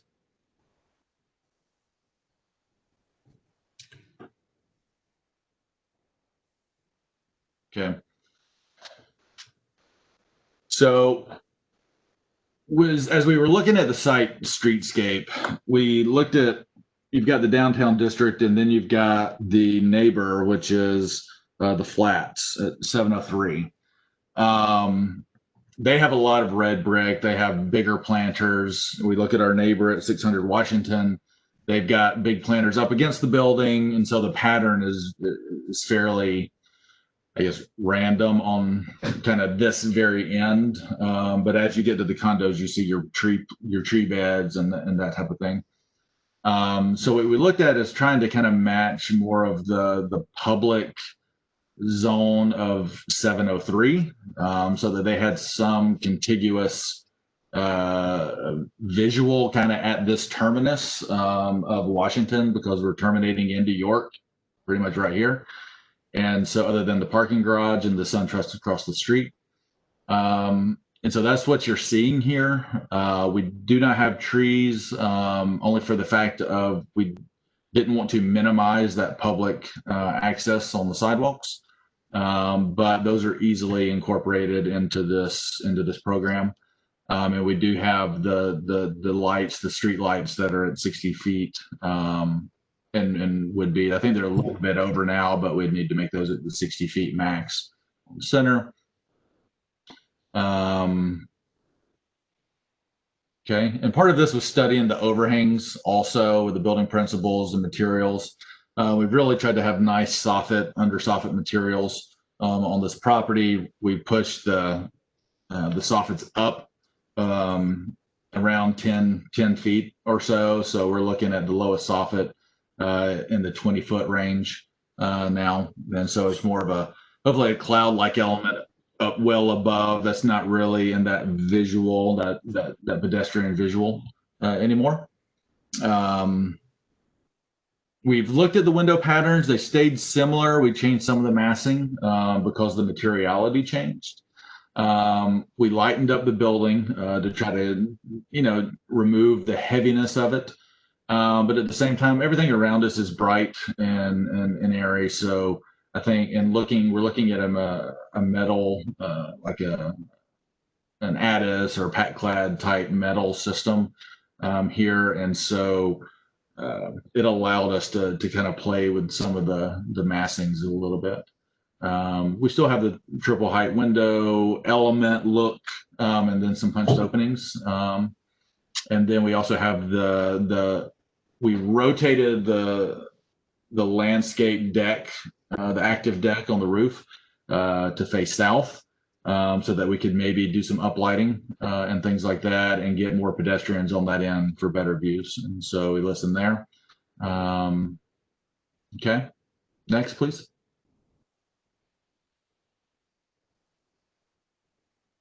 So we can start to go with number 9, the location of the site. I know we've kind of gone through a lot of the things that I don't think we really need to do that anymore. But I would like to go to the, just so you can, page number 12, and we can keep going from there.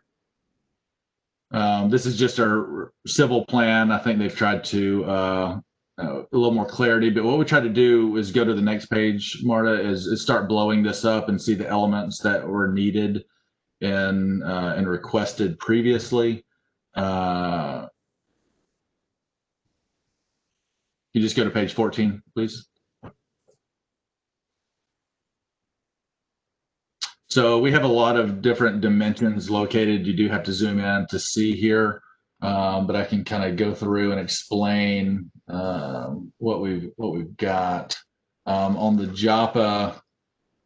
Sorry, I'll start with where from the curb side, face of curb to the building, we're at 14 plus feet now. From the back of planter, we're 9.2 feet. So that's the lowest sidewalk width there. As you get down Washington, where you see the section cut B, we're at the 8.9 feet from the planter bed to the building, and it kind of slims down as we go south. But overall, that pedestrian realm, if you will, is 13.6. So we're trying to stay. We've expanded that greatly from the previous scheme. And then you can go down and it pinches to 8.4, but then it expands up the steps. So that gives us a nice open, airy space.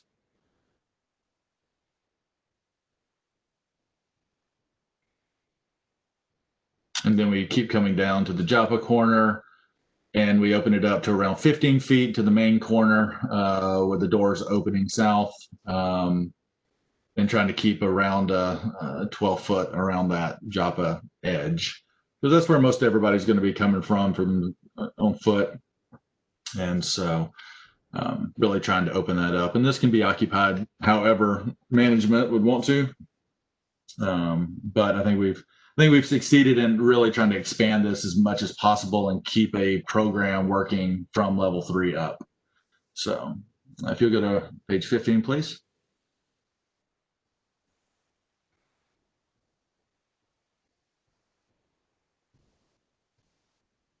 So this is just a diagram with the open space, and we're showing that we could seat responsibly around 25 people, a little less if you do any kind of social distancing. But you know, as we move through the world in the next 3 years when this would open, who knows what that is? But that's I think a pretty comfortable number. And would be, you know, great for students, kids. They like that kind of element. And so nothing else really has been modified too much on this other than widening the sidewalks and providing more open space. Okay, next, please.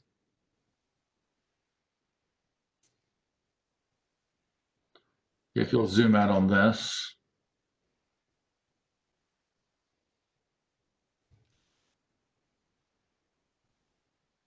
I don't know what's going on with the text on the left. What I'm looking at on my screen looks a little bit different, but so we just put the design guidelines, the lighting design guidelines in here. So we're trying to provide, you know, on the street, just the normal Townsend lighting.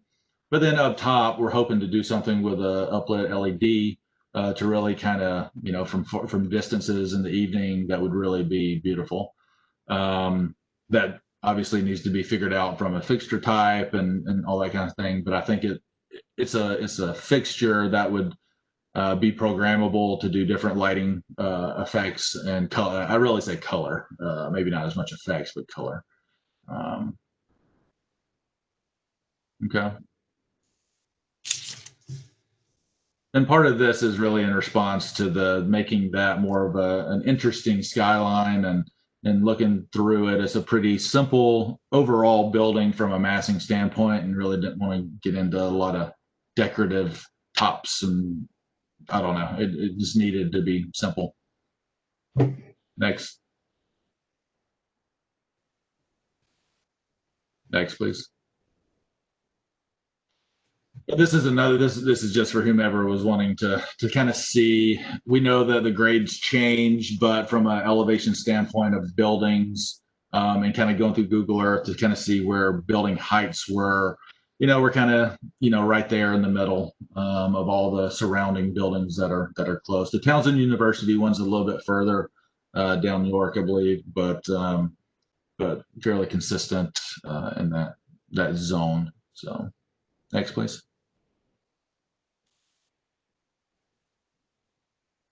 So these are some sidewalk sections that we wanted to share. You can go to the open space plan and reference where each one of these are, but just showing kind of the depths of these sidewalks now, and then how the overhangs relate to those pedestrian spaces. But then also showing our secondary pedestrian, I say pedestrian, but our secondary space that residents and people will be inhabiting a level above at level 3. Next. And we can go through the building plans. The first few plans are the most important here. All the others are pretty much the same. Again, we have an optional basement down low. Next.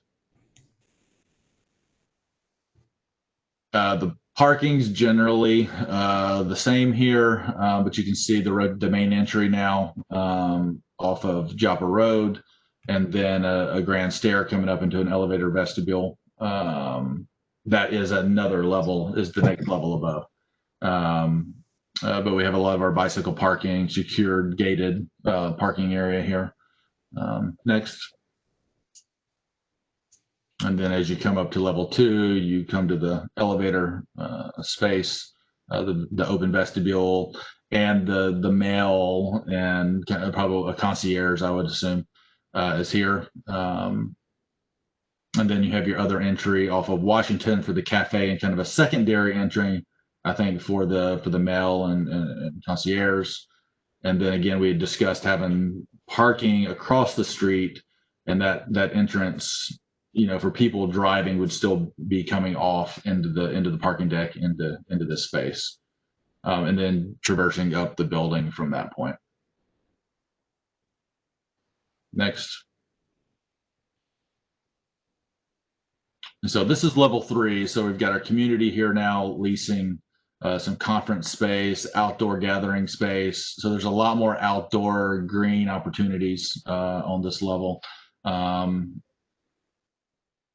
storm mitigation, all of that's still intact. If not, I believe we actually have a little bit more than we had previously.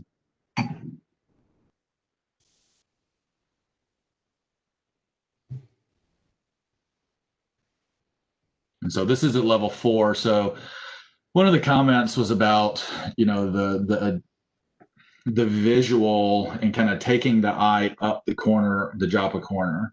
And so what we've decided to do is kind of really bring those active spaces from the entry to the community to the fitness, kind of all of those elements are at that corner. Instead of kind of tucking them back. And so we handled kind of that activity in the first 4 floors, and then we went more, I will say traditional, but we just went more repetitious as we went up the building. Next, please. And our standard levels. I won't go through these too much more units. Next. And then we've got our level 16 here now with the outdoor amenity under cover that can be utilized even in the cold weather. And then a sky lounge, small type sky lounge, centralized in the middle there. So I think the views are more appropriate from what it sounds like, in this zone. Yeah, I think. Next.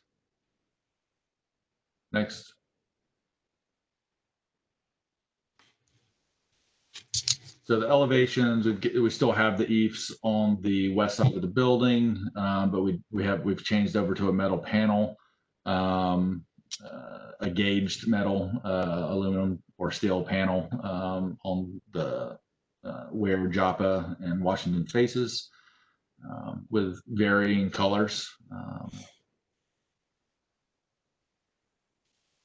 And then keep the iron spot bricks down at the bottom with a darker charcoal storefront or curtain wall. Next. We have integrated the use at our shafts, just looking at going with just an exposed concrete. And so that's something that we've explored, and I think it's a good contrast to the more sleek metals to go with that kind of textured concrete here. And then some glass railings on level 3, and everything else is similar to the north elevation. Next.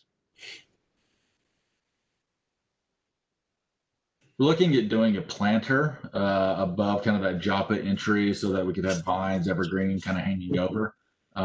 Instead of doing a green wall type element, it'd be a wall element, but it's coming from above versus going up. And if you wouldn't mind, Marta, could you go back to page 31, please? One of the comments that we have is talking about this wall, and I think live wall is a wall type that we would want to look at for this element here, and work in concert to make sure it's the right species of plants and things for this climate. But that would be the thoughts. Next, please. And then the western side, looking over the neighborhood, the light patterns are similar. The materiality is very similar here. We don't have as much for, the overhangs. We brought the the building down to level 3 to the top of the parking on the left side to get our units to work. But our elevation and our building heights are very consistent with where we were, if not a little bit lower actually, because I'm measuring to the parapets right now versus the roof itself. And so we're in a little bit better position there. Next, please.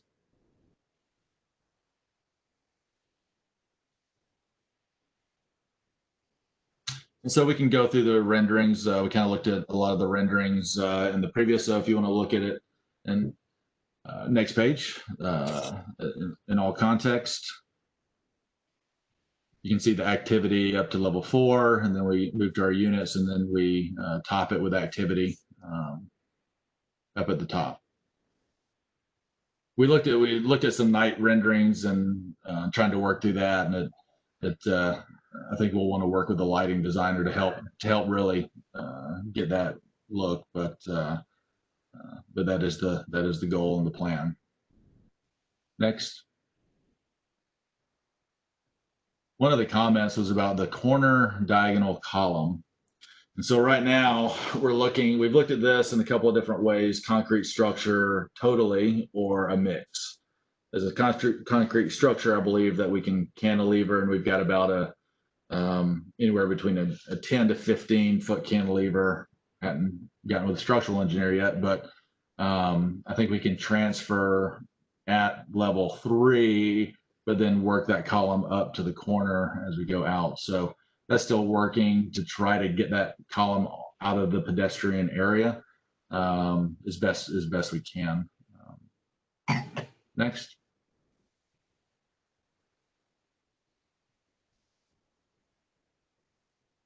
Very similar edge, but you can see a big difference on the street presence, and I think it opens up well, and we'll be very active all the time.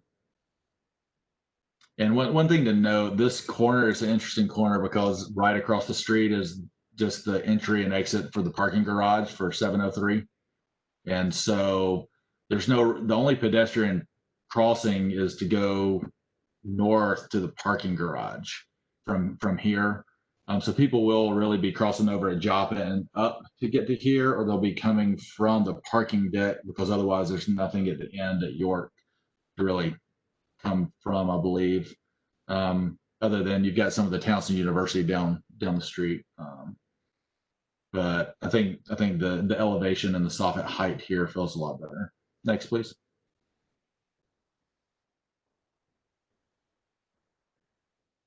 Next.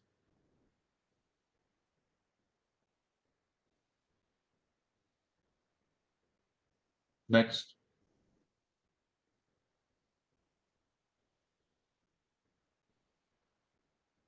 This is a good way of seeing kind of maybe a chandelier, some green walls, maybe some reclaimed wood walls on the interior would be nice, I think, or some type of wood interior. Really warm that entrance and area up. Next. I think this gives a good example, a good image of the playfulness of what's going on with the different levels and activities. Next.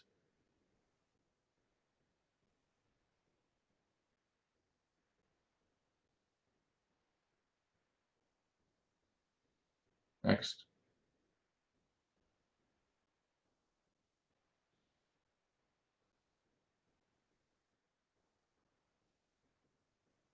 This is our rear entry point for the vehicles and the small entry for people coming that do park across the street.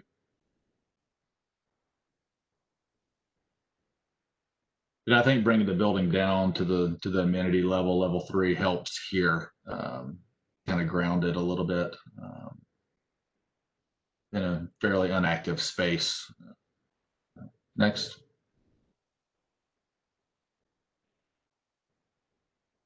Okay, we'll go next.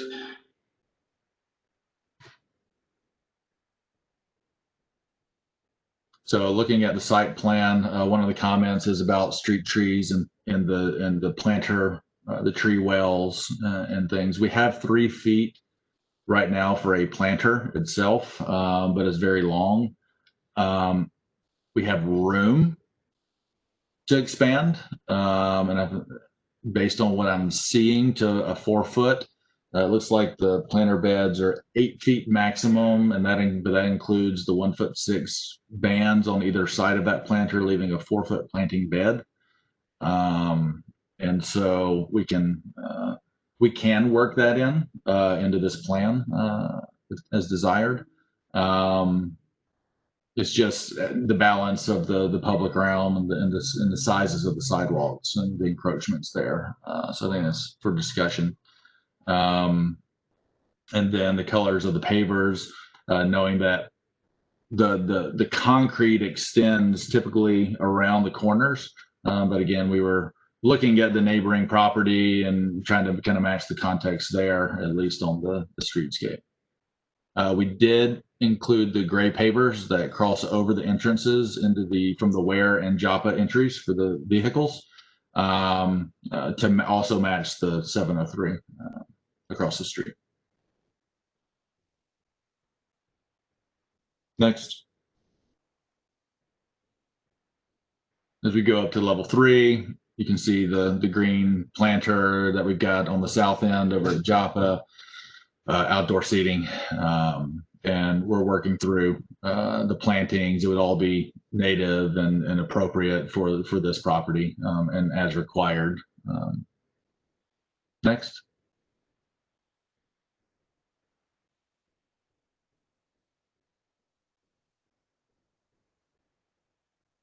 Looking at the rooftop terrace, hoping to get some green up here, probably some small scale elements just to kind of soften up the hardscape.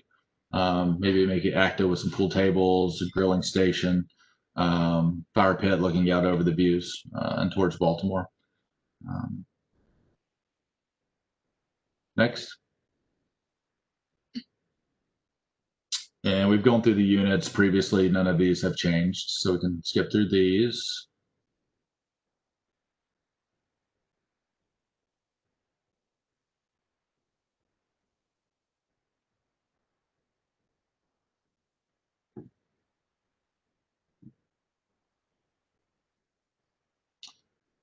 And so for the materials, we're looking at the lower level. That I forgot to mention this in the elevation, forgive me. The bands above the retail, and there's an element at the Joppa entry, looking at doing that out of a nice cementitious panel, and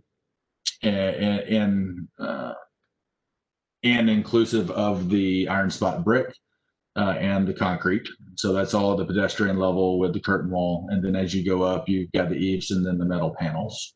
With a similar pattern to this, I don't know if it would be as extreme as you see here, but more like the rendering. Next.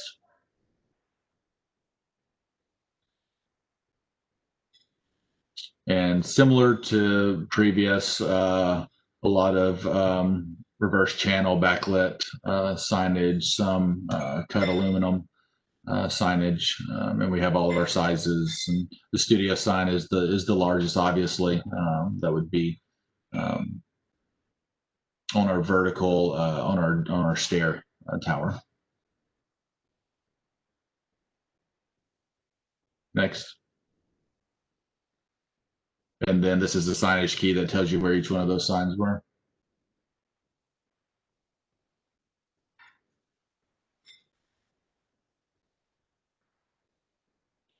And that is the extent of the presentation. I hope I didn't take too long, but I think there was a lot to go through and to kind of address from our previous. And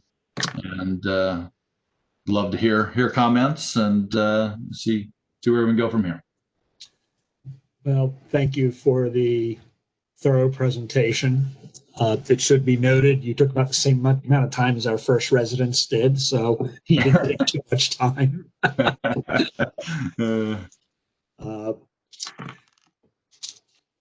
Marta, do we have anybody scheduled to speak from the communities? Yes, we have Beth Miller here, and also we have one question from John Weaver. So how about I'll read the question first, and then we will let Beth Miller to present. So the question is, will any of the rooftop lighting emit to the west?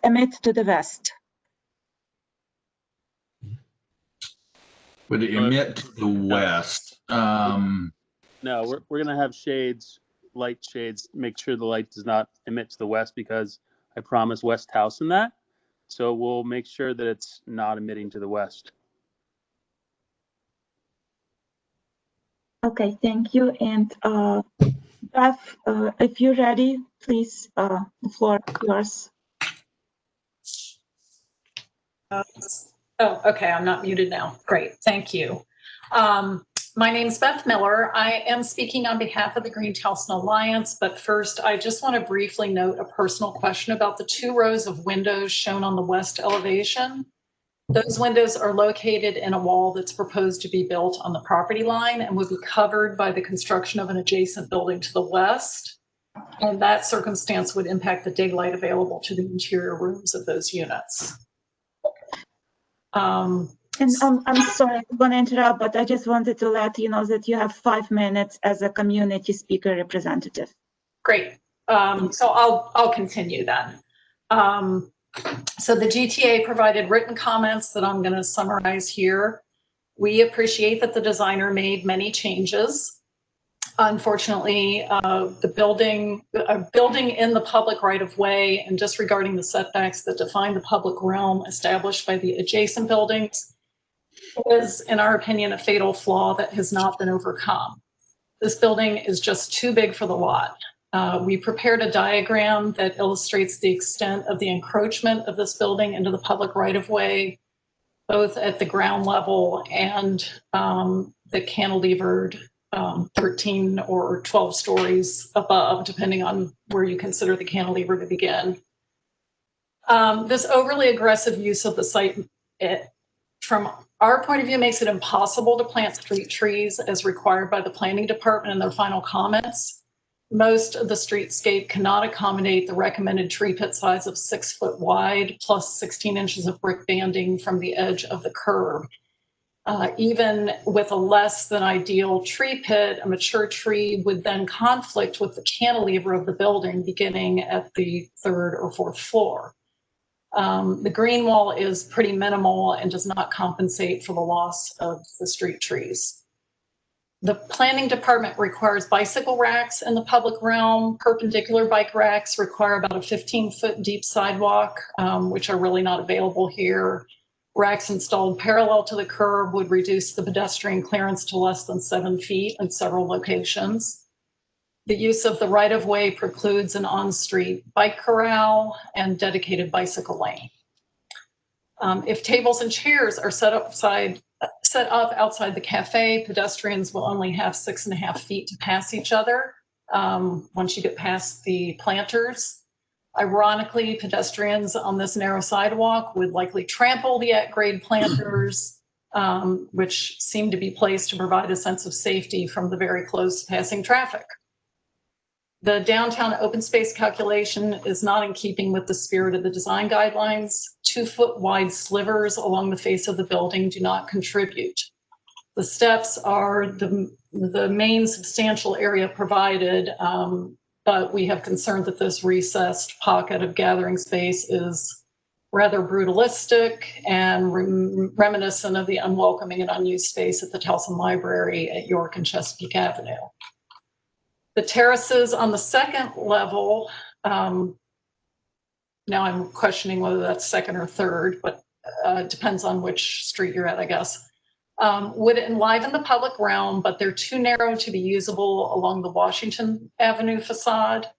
And unfortunately now when you step back, the building looks a bit like a Jenga tower, really top heavy and in danger of toppling over on its eroded base.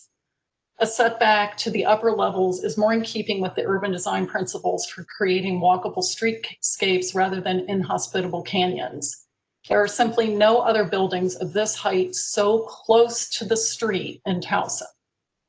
The DRP should not approve this project unless the rights of way and setback are respected. Despite best efforts, the design is too aggressive for the site.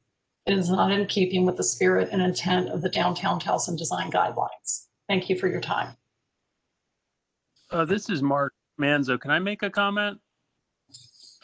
Just a note that at the concept plan hearing, the DPW did not have issues with the right-of-way encroachment, and also the these recommendations are not binding to the ALJ.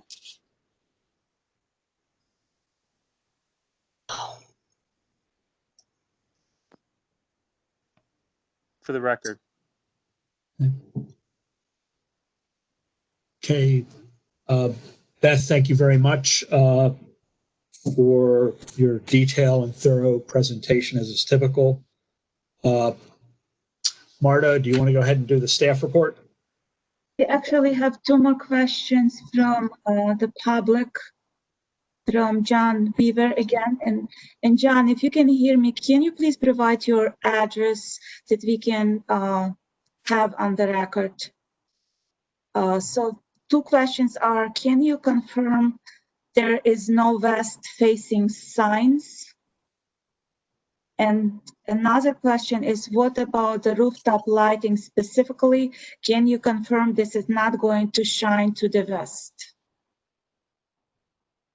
Yes, the rooftop lighting will not shine to the west. We'll use shades like they do for street lights so they don't go in certain directions.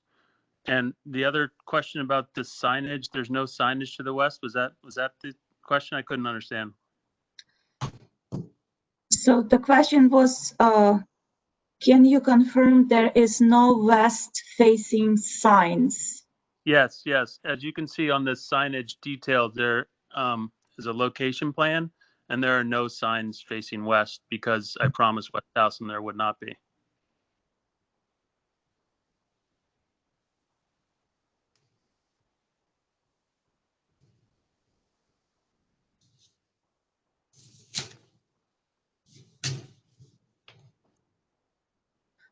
Okay, I don't think there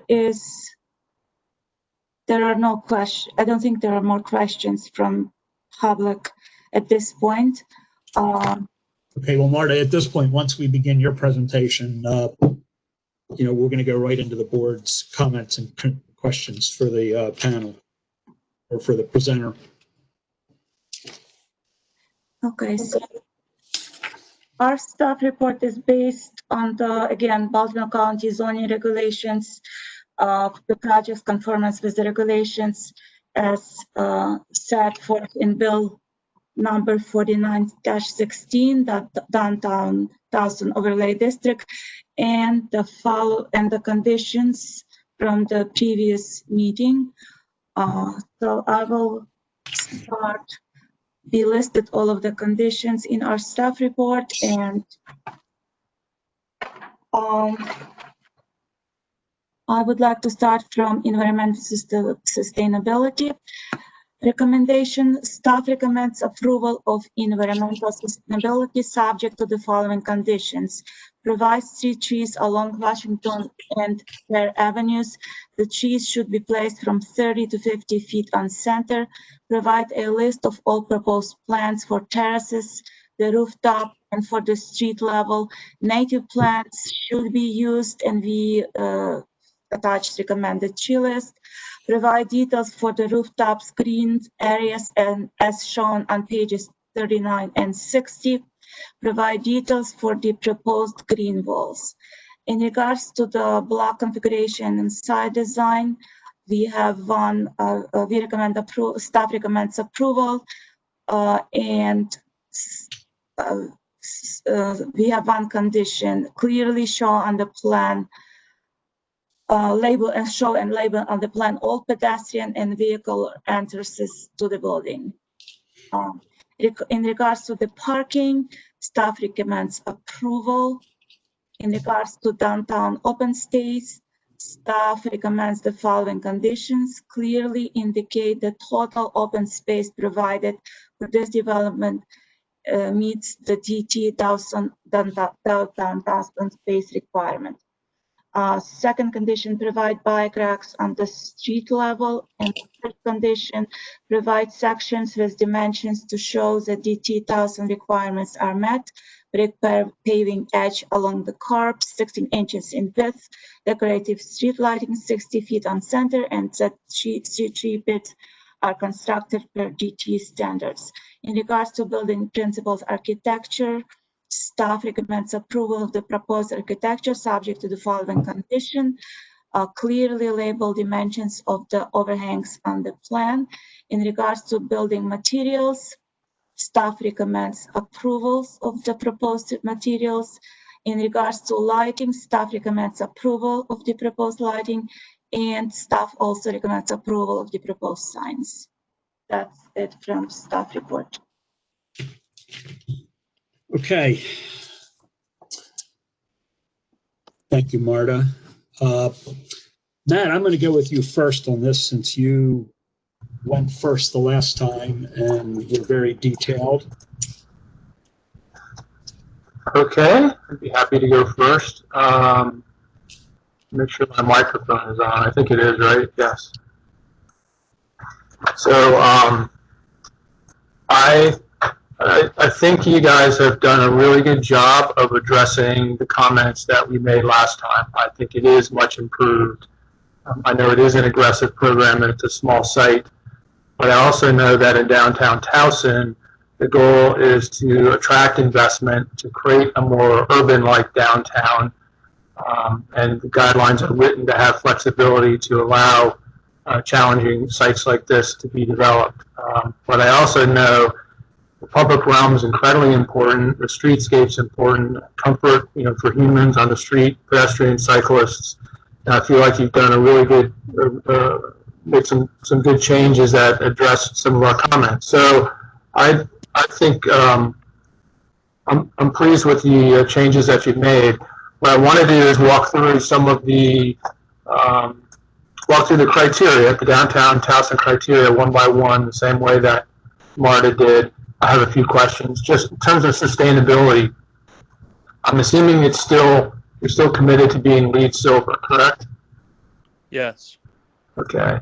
Then good. That's good to hear. So I think it's pretty easy for an urban project like this to do that, but just wanted to confirm that. It's an important part of sustainability. In terms of block configuration, I know there's been some questions about the building encroaching into the right-of-way.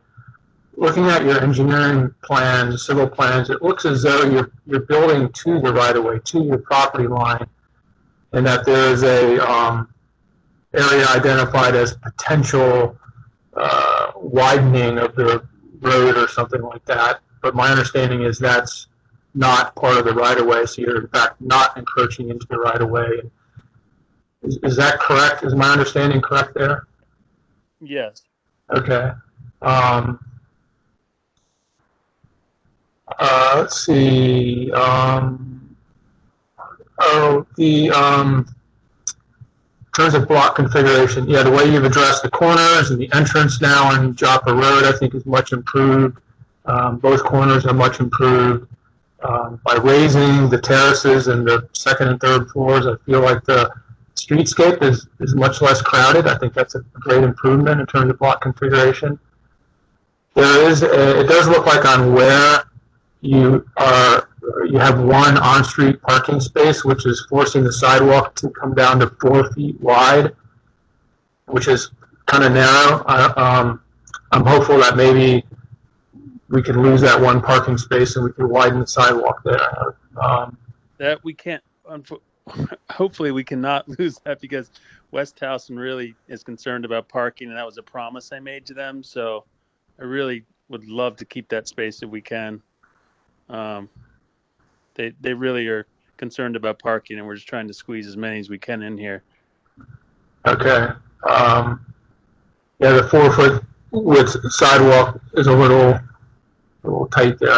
We'll come back to that, and maybe some other panel members will have some comments about that. The previous design had a different strategy for the overhead door facing Joppa. It wasn't as exposed. It had planting in front of it. I'm not quite sure how, why that's changed. It'd be nice if that, not the garage door, but the overhead door, I guess that's going into the generator room, if that could be, if there's a room for planting in front of it like there was before, or the door could be a little more interesting. I don't know if the generator can be accessed from inside the garage. Well, we have both. You're going to need your louvers for ventilation and airflow, and then you're going to need access as well. And so we tried just expanding the sidewalks as much. We used to, the previous scheme had that big overhang, that heavy overhang over the top there, and so we pulled it back. So that's why that wall is actually it's in the same spot. It just doesn't look like it because it's not covered anymore. So are those just louvers, or is that actually an overhead door? That would be a louver, but we're going to have to get the louvers. You need a separation because you can't ventilate out directly, exhaust out, especially directly out to a sidewalk. So we'd have to figure out where that exhaust is. I think it's 10 feet or so above, right? Right. A louver would be nice, even if it was like bicycle parking or something of that nature. I think what you did on the last scheme, even if it was only 18 inches or 2 feet, you had room for some planting, some green in front of it. So if we could, I mean, that helps soften it a little bit too. Sure. We can. Parking, I had no comments. Downtown, open space and streetscape, it looks as though you've exceeded the 5% open space, so that's good. I do know in the downtown guidelines, it does allow for any sidewalk streetscape area in excess of 7 feet to meet those open space requirements. So you met the open space requirements in terms of both the quantity and the dimensional requirements. Sorry for the background noise.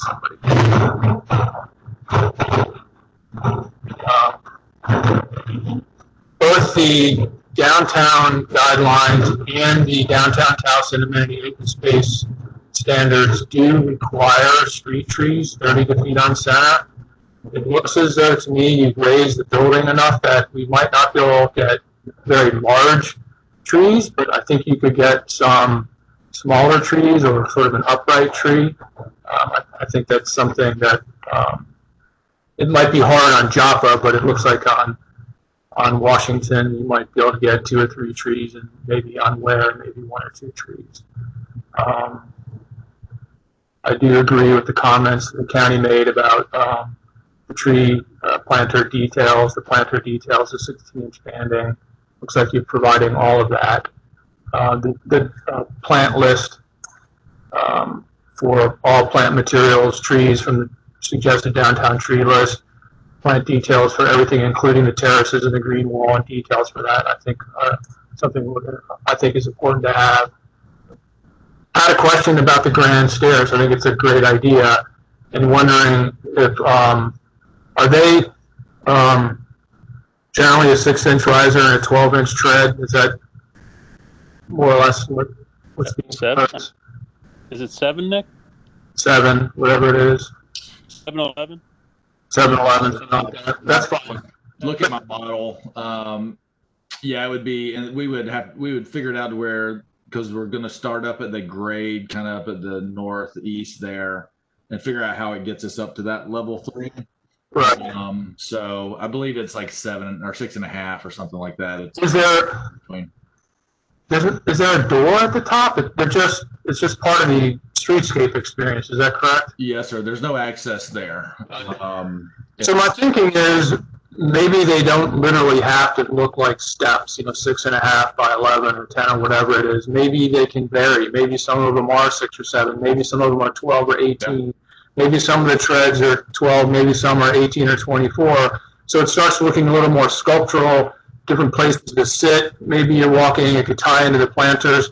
It might even allow you to pull it back a little bit more from the curb. Maybe not all of it. Maybe it actually varies. It, has a little bit of playfulness to it, the way it engages the streetscape. And by doing that, it might make it more sculptural, more interesting, less feeling like a set of stairs that are going to nowhere. But also, if we can widen the sidewalk there, you might be able to get some room to create a planter for a tree or so. Well, that's what we were trying to incorporate, the blocks that you see in that stair, start incorporating some elements that you could sit on. Maybe some have turf on them that fold down the front, and so you've got some green on the top and down. It might not be planted green, but something that's not a big maintenance issue. Right. But it has a different texture, different feel. It's tangible. So. No, I like that. I think if they felt less like stairs to nowhere and more like sort of steps, sort of seating, sort of amphitheater seating, sort of planters, and it had a little more sculptural feel to it. It might feel better. And like I said, if that allows you to pull it back a little bit, or in some areas to get room for a tree, that'd be nice too. Sure. Let's see. I agree. There should be bike racks. I think now that you've widened the sidewalks, there should be room for that. I know you're providing them, I think, what, about 100 on the inside of the building? So they're undercover, they're safe, they're secure. I think that's smart, but maybe, a minimal amount of bike racks on the outside would be nice. What's the soffit material? I like it. I like that sort of rich red. It must be some composite or cementitious. I doubt it's wood, right? It's Well, go ahead. longboard, Say that again, Mark. aluminum siding, like longboard. It's a metal. Right. It's the only material in the building that I think is pretty important in terms of how it contributes to the public realm, in addition to the other materials, and it's not labeled. So I think it would be helpful if it was labeled so we understood what it was and there was clarity to that. I agree about the street lights, type, color, spacing, material, fixture. I think the standard is green. Your renderings might show them as black. Green just happens to be what the streetscape standard is in Towson and what everyone else is doing. I think that's correct. You'd have to check the standards. Yeah, we showed the green in the lighting page. Right. Right. This is a standard they had in our Lumion program, so Right. as we could get. But the green is what we would do. Okay. Then I noticed too, in your rendering and in your civil engineering plan, they're right on top of the curb. Now that we've got more room, it might be smart to pull them back a little bit. And I agree with some of the comments that were made earlier too about the lighting. If it helps to put some labels on here so it's clear that we're not shining to the west, we're not projecting into the night sky, that you will be able to control the lighting. Having some labeling on the drawings would be nice. And although I like the present images, I think it should be clear what sort of colors and look you're going after. I think simple is better. I think that's what you said. So maybe you could just be clear in terms of what your strategy is there. I think simple, white light, amber light, as opposed to lots of crazy colors. That's just my personal opinion. You can clarify that.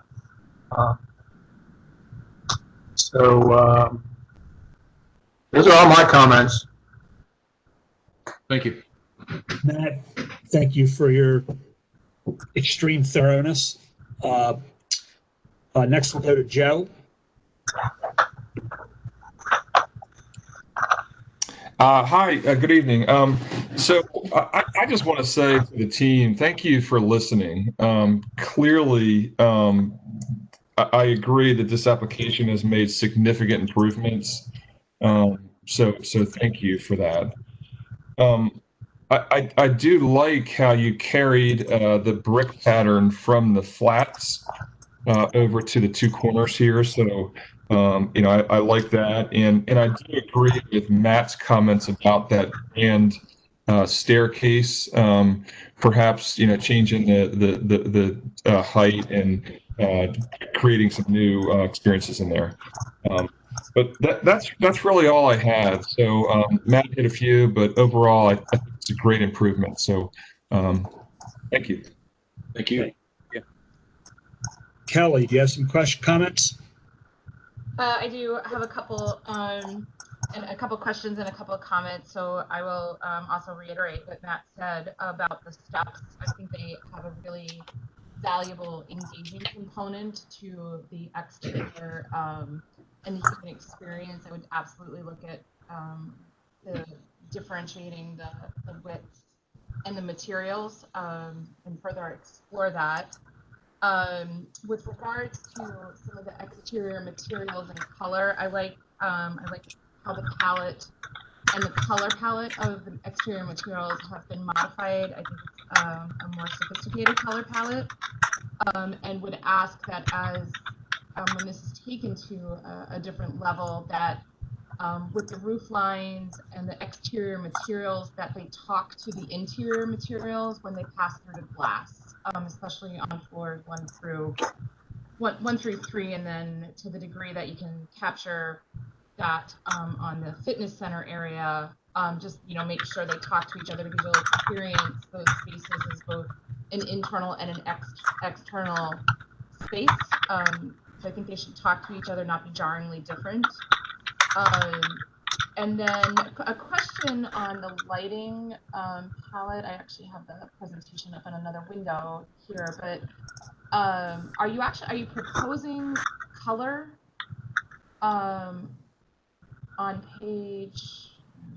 Are you proposing color on the lower levels underneath the soffits, or what is the design intent there? No, it was only that upper portion, the level 16. So are you proposing lighting anything under the soffits on the lower floors?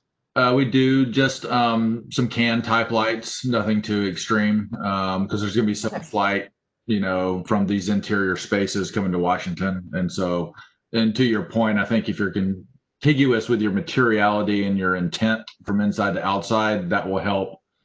That inside light will help. So there'll obviously be emergency lighting and entry lights and things like that. And you've got the little canopy that you see here, kind of over that little studious cafe. Just simple lighting. I don't think anything too dramatic. There's a lot going on here already, so I don't know that you want to muddy it up too much. So agreed. So if I'm looking at page 16, so as a comment on page 16, you've got a colorful set of soffit lighting that points to the underside of the second floor on the Joppa Road side. So I would just, that's what I'm responding to. So, I'm sorry. Yeah. Yep. I'm just responding to that particular image. So if that image isn't relevant and it's more of a subtle lighting condition that expresses the volumes and materials, that's all I have. No, nix that. It would just be at the top. Yeah. That's all I have.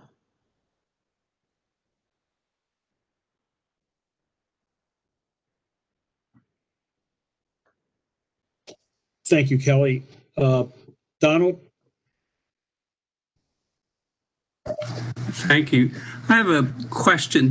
Does the upper part of the building, the third floor or higher, extend over the existing property line? No, it does not. It just comes to the property line. So the vertical face of the building is on the property line? Right. Well, it's pretty close. What's pretty close? But I've got my drawing open.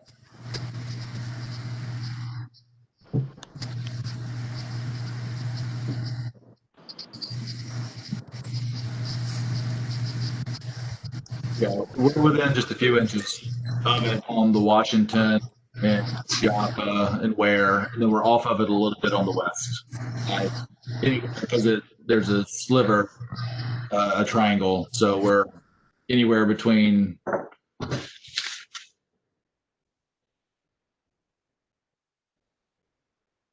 let's see, about 6 inches to 5 feet there. Nick, do you hear me? This is Dick Matz. I do. Hello. I guess sort of pros and cons. I think that the opening up the lower floors has been successful in terms of the streetscape, but I still I'm just not comfortable with the fact that the precedent that this is setting for, and there are a number of properties that will be developed that are surface parking lots now, that we sort of abandon the sort of scale of the streets that occurs around this building and really throughout Towson. I think you've improved it, but I still struggle with the size of this building, or at least the impact that it has on the streetscape. And that's all I have.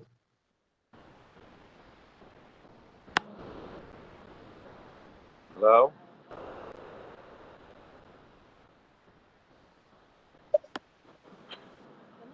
Dick, we can hear you. Dick. What's that? We hear you. Are you trying to speak? I was trying to speak, yes. So the right-of-way line, we've talked with Baltimore County about the right-of-way line and the building overhang. And I think we're going to have the area that overhangs will be in a county sidewalk easement, so it won't actually be the right-of-way line.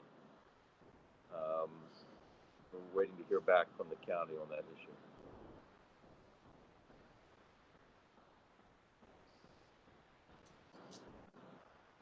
Okay, from my standpoint, I think you just confused issues. I'm not sure I understood what you meant. Well, the question was whether, I'm not sure who asked the question, but whether the building was over the right-of-way line. Part of the building was over the right-of-way line. So we're going to adjust the right-of-way line so it's not over the line. It'll be in an easement rather than over the right-of-way line.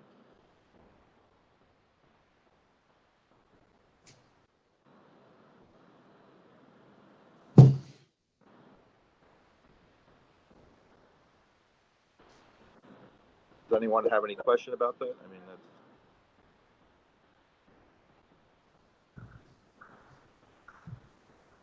Donald. Yeah, this is Matt. I think it's probably important to clarify. I mentioned this earlier. I don't know, was it you, Nick, or one of you guys answered?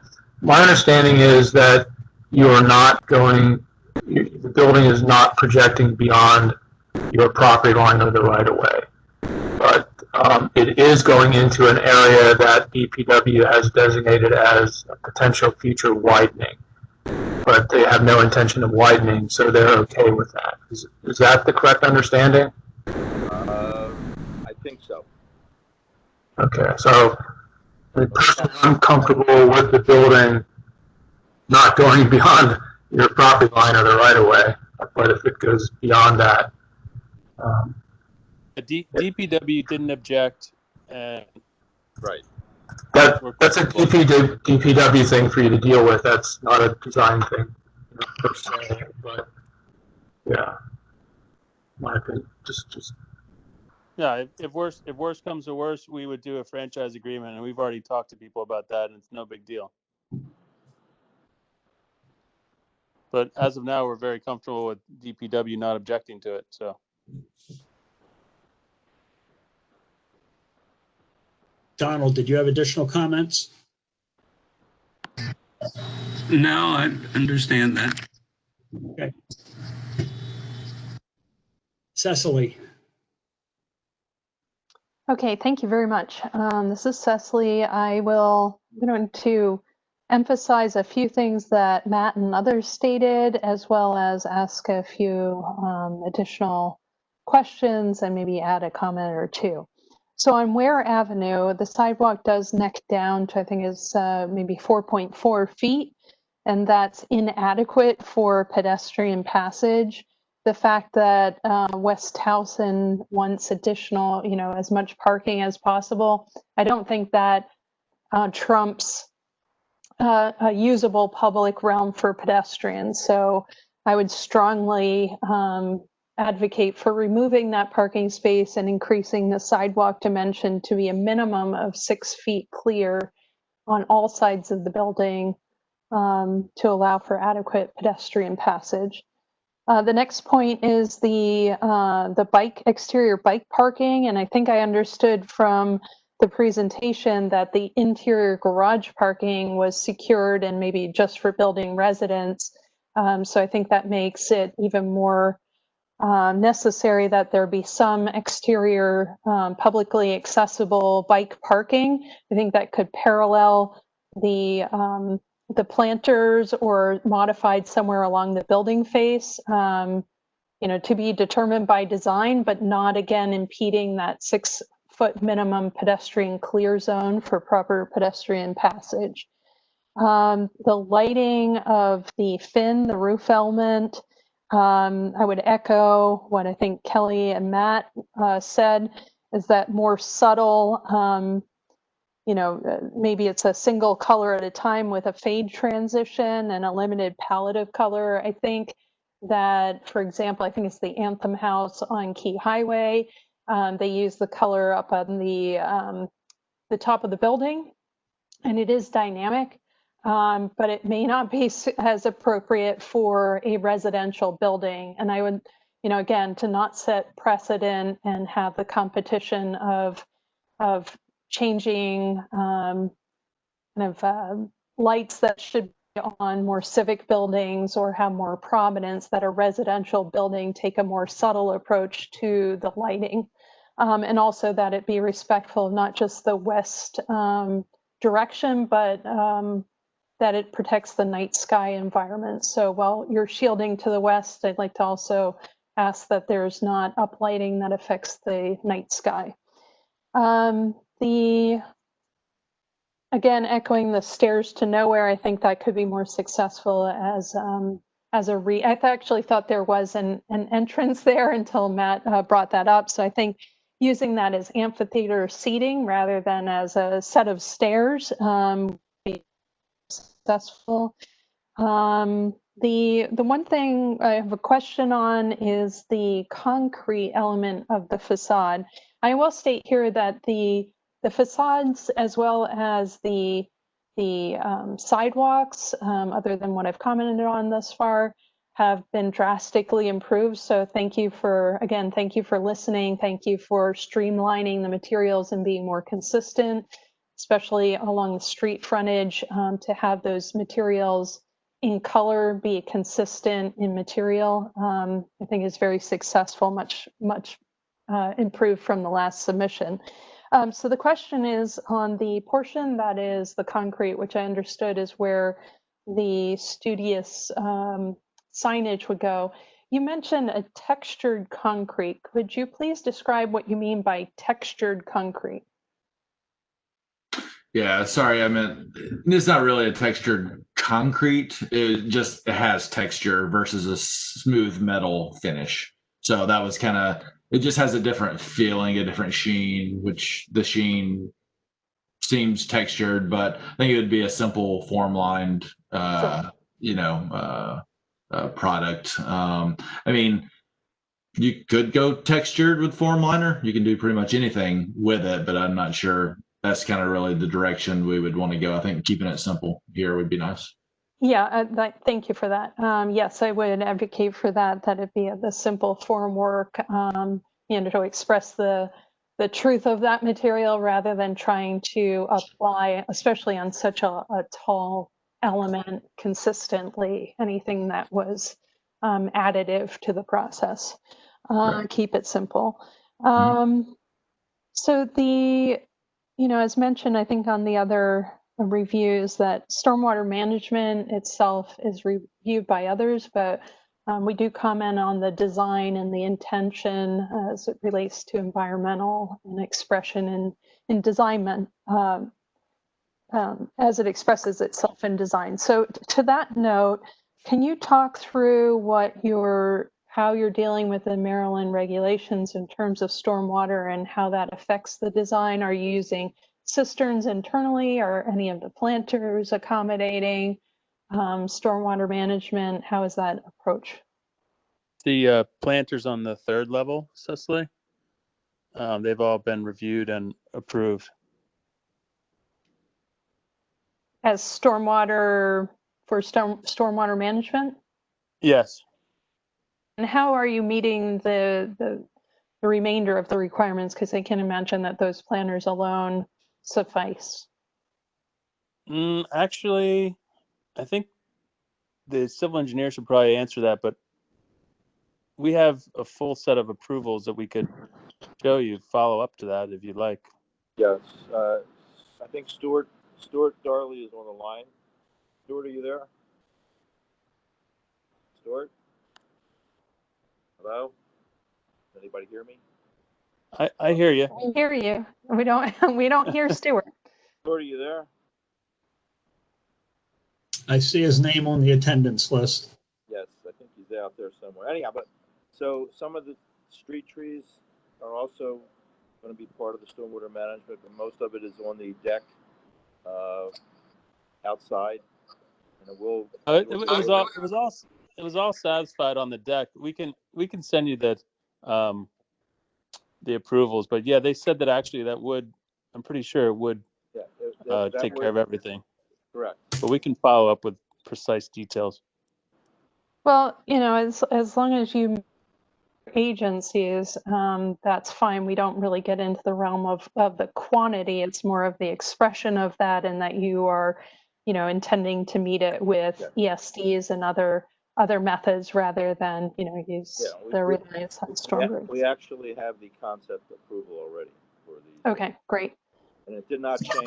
This is Jennifer from planning. As part of the development plan submission for the multi-agency review, they do have to make a submission to stormwater management, which I'm assuming has been done and is currently under review prior to the hearing.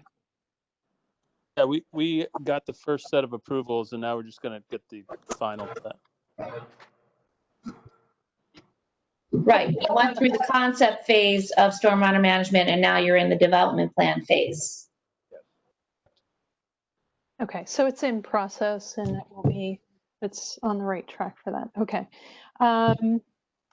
The last comment is a very minor one. Above the studious signage, there is a starburst. Is that also a metal backlit, halo lit? And what do you see of that? Do you think that's something that will be maintained, or is that something extraneous that could potentially go away? I think it's backlit like the Studious would be. Mark, what are your thoughts on the being there or not being there? Or? Yeah, you don't like it, Cecily? Well, it does seem a little bit out of character with the rest of the building design and the signage. We were just trying to respond to the comments last time. Give us an interesting skyline. I thought it was interesting, and Nick incorporated it into the drawings. If you don't like it, we can get rid of it. Just to be clear, I'm talking about the small, so Star. On this page, on the left-hand side. Shooting star? Yeah. Are you talking about the by the doorway on No, Joppa? I am indeed talking about the shooting star above the signage, the vertical signage that says Studious. Yeah. The shooting star on the exposed concrete. Yeah, we could get rid of that. I kind of liked it, but if it's a problem, we'll get rid of it. Only to me. Okay, that's the extent of my comments. I think everyone else covered the vast majority of them. Thank you. Okay, thanks. Cecily, thank you. Well, due to the thoroughness of everyone's comments, I don't have anything specific to add to what has been said. I think one of the most important things I've seen through the course of tonight, we do have some, what I'll call, depending on what the motion is in terms of the overall building concept, we do have some material selection, some issues with lighting, some issues with some landscaping that still need more definition. So one of the things we have to consider as a board, as we make motions, how we want to handle those items. I know myself, while I'm clear about the finishes in terms of what I see for a building of this magnitude, actually seeing samples, I think are probably going to be needed. Using as an example the issue Cecily brought up regarding the finish of the concrete, because there is going to be a lot of it exposed and it's going to be some dominant vertical elements. Knowing exactly what it is going to be important. So with that, Matt, I'm going to throw this on you to make the motion, since you had the most thorough things you went through. And I know last time you kept really good notes on that. And then if need be, we'll have people amend them and add to them things that might be missed. Are you okay with that? John, I'm sorry, this is Marta. We have 2 questions from public, if that's okay. You know, if we were in a public hearing, it wouldn't, because once we get to the staff, I don't see why we would follow a procedure in an online meeting that we wouldn't do in a live meeting. That said, since this is only our second time, go ahead, fire away with the questions, but I think internally we're going to have to solidify that procedure for future meetings. We've already been at this for over 3 hours. Go ahead, Marta. Okay, just 2 questions from resident from Towson, Scott Hall. So if levels 3 through 16 overhang the sidewalk, how can developer claim he is not encroaching on right of way? And next question is, what is the total distance from curb edge on east side of Washington Avenue to the eastern edge of the proposed building on Washington Avenue? To answer the first question, I will take that as been stated. The building does not go beyond the property line of the building. And the downtown district allows the developer to build to the property line. I think, Jennifer, is that a correct interpretation? That is correct, and the issue with the overhang is something that is addressed through the agency review in not in planning. It has to do with another reviewing agency, which, as Mr. Manzo said previously, that agency had no comment and are agreeable to doing some sort of franchise agreement for the overhang.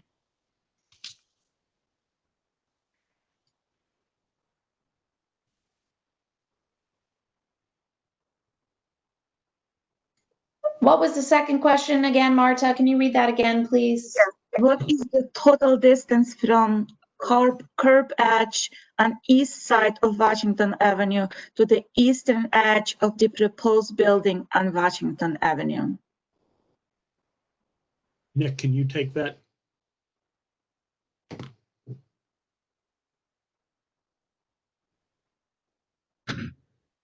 If y'all go to the section cuts on page, where are we at?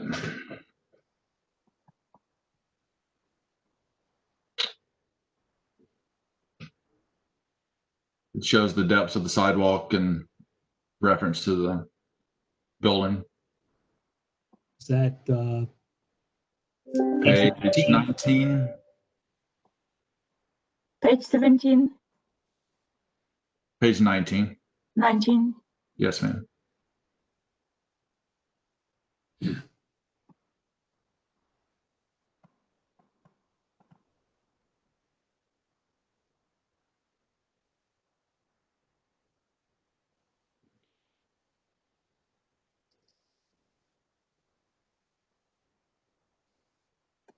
So up on the northeast, you've got, actually through the stairs, you've got 16'6" in some areas at the cafe.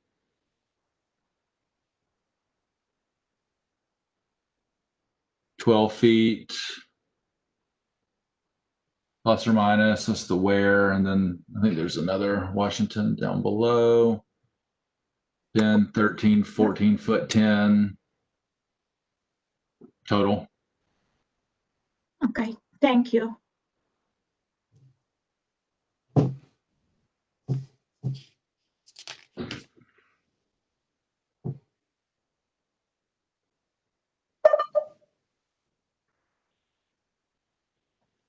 So you want to go ahead with your motion? Sure, I'll give this a shot. You want me to give it a crack, John? So before I jump into that, just kind of poll the panel what you're thinking. When I look at the comments, it seems like most of them are pretty straightforward. John, you made a comment about sample building materials. I don't know how we address that in terms of this round. It provided notes and labels on their plans in terms of materials, colors, products. And the only, other than that, the plant list is pretty detailed, but I think we're pretty clear, using trees from the Towson tree list, using native plants, addressing plant materials everywhere, including the green wall and the terraces. Beyond that, I feel like it's pretty straightforward comments and would be inclined to approve this with all of these conditions. Hey, Matt, this and panel, I would concur. I feel like there certainly should be some clarifications on the drawings to make sure that the soffit material is labeled, the concrete is labeled appropriately. Just some of the other comments that we've addressed, just make sure that the submission is buttoned up. But I don't know that I would need to see this back. I think they actually have quite a bit of detail, precedent images, labels, other than those few cases noted, that this could go through staff for review based on the conditions we know. Yeah, and what I was thinking with in terms of materials, if they could give us some actual photos of the products they were using as opposed to images from other buildings, and if they could, email that to staff and she can make it available to us to review to see if we had any issues, or if they had issues that they thought were fuzzy, they could relay out the panel just to confirm. I agree with both of your comments. Again, using something like the texture, because it's such an important element, a good image of from a concrete texture system, would satisfy me. I agree. I don't think they need to come back if we approve the motion. Okay. So, anyone else? Any other panel members have any thoughts on that? Want me to just make a motion? Matt and Cecily and John, this is Joe. I fully support and agree with the direction. Okay. So I'm going to make a motion, and Marta, I'm following the downtown Towson guidelines criteria one by one, but I might have put some things in different categories than you did, but I'm going to cover everything. In terms of sustainability, I have no additional conditions. But hold on, we'll talk about plants, other things in a moment, trees, etc., because I have that covered in open space. In terms of block configuration, remove the parking space on where, increase the sidewalk width to a minimum of 6 feet wide clear. Dimension the overhangs. Include. Matt, I have one question. Right? Could we make it a motorcycle space and still give you the 6 feet? We need to let the board make their motions. This isn't time for debate. I'm sorry. My problem. So the motion is a minimum sidewalk clear of 6 feet. So you should be able to make that work. Include planting in front of the generator, louvers, or a similar approach that minimizes the visual presence of the louvers. Parking, I have no comments. Downtown open space, label how you've accommodated the 5% open space. Provide street trees at 30 to 50 feet on center per the downtown guidelines and the Towson amenity space standards. Label and provide details for the tree planters, the brick banding detail, and the 16-inch banding along the curb. Provide a detailed plant list to indicate trees from the Towson tree list and all plant material, including the green walls, the terraces, the streetscape. Use native plants. Provide a detail for the green walls.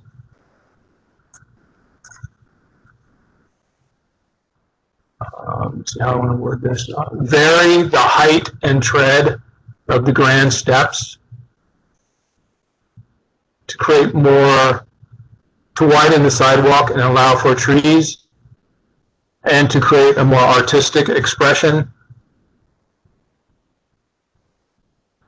Label the plaza hardscape materials at both intersections as brick or unit paver. Include bike racks in the sidewalk somewhere. And maintain 6 feet minimum clear pedestrian width in these locations. Building principles and materials. Label the soffit materials and colors. Label the concrete finish.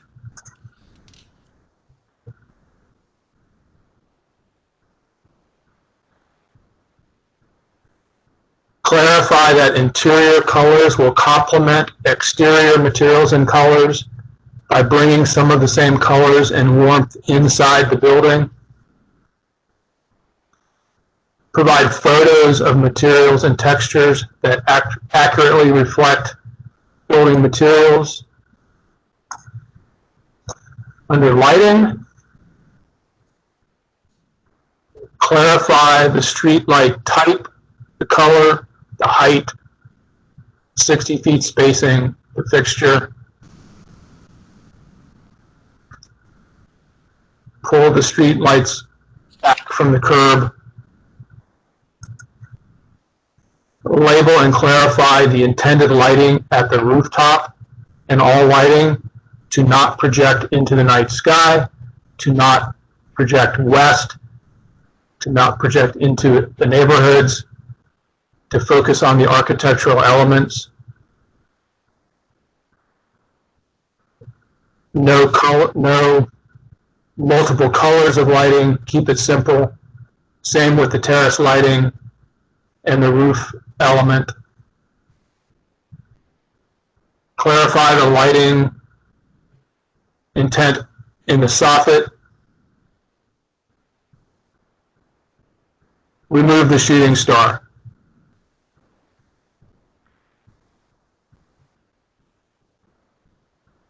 Anyone think I missed anything? No, that was brilliant. And I second that motion. And I agree with Cecily. Can I just get you to clarify one thing, Matt, since there was an interruption? When you're talking about the sidewalk with the parking space, what is the condition there, to be clear? Let me find, I wrote this down, let me find what I said. Along Ware Avenue, maintain a minimum of a 6-foot clear sidewalk. Okay. And then with regard to the Towson streetscape lighting, right, which they showed, there is a Towson street light standard. So, and that light is typically installed within the brick banding, and that's how the conduit is run for those lights. Okay, then let's just say, don't need to pull it back, just say, clarify the, I think I said clarify the street light type, color, height, 60 feet spacing, and fixture in accordance with the Towson standards. Okay.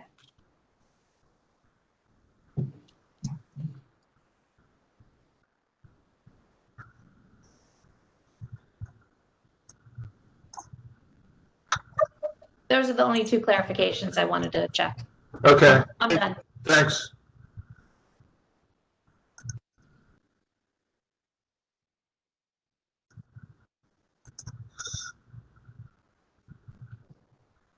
So fellow members of the panel,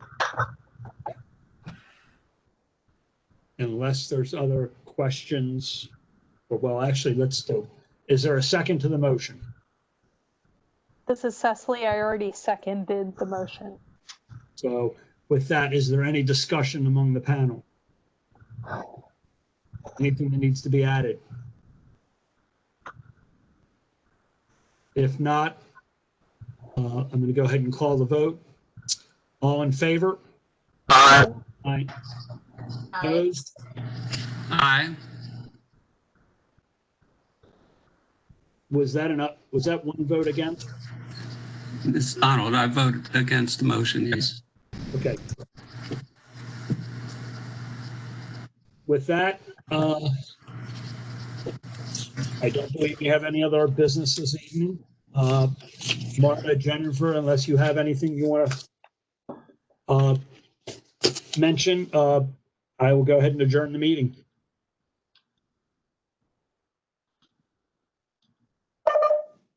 Would you like to ask for a motion to adjourn? Okay. Someone want to make a motion to adjourn? A motion to adjourn with enthusiasm. Second. With equal enthusiasm. All in favor? Aye. Well done, everybody. Thanks. Thanks. Thank you all. Thank you. Thank you. Thank you all.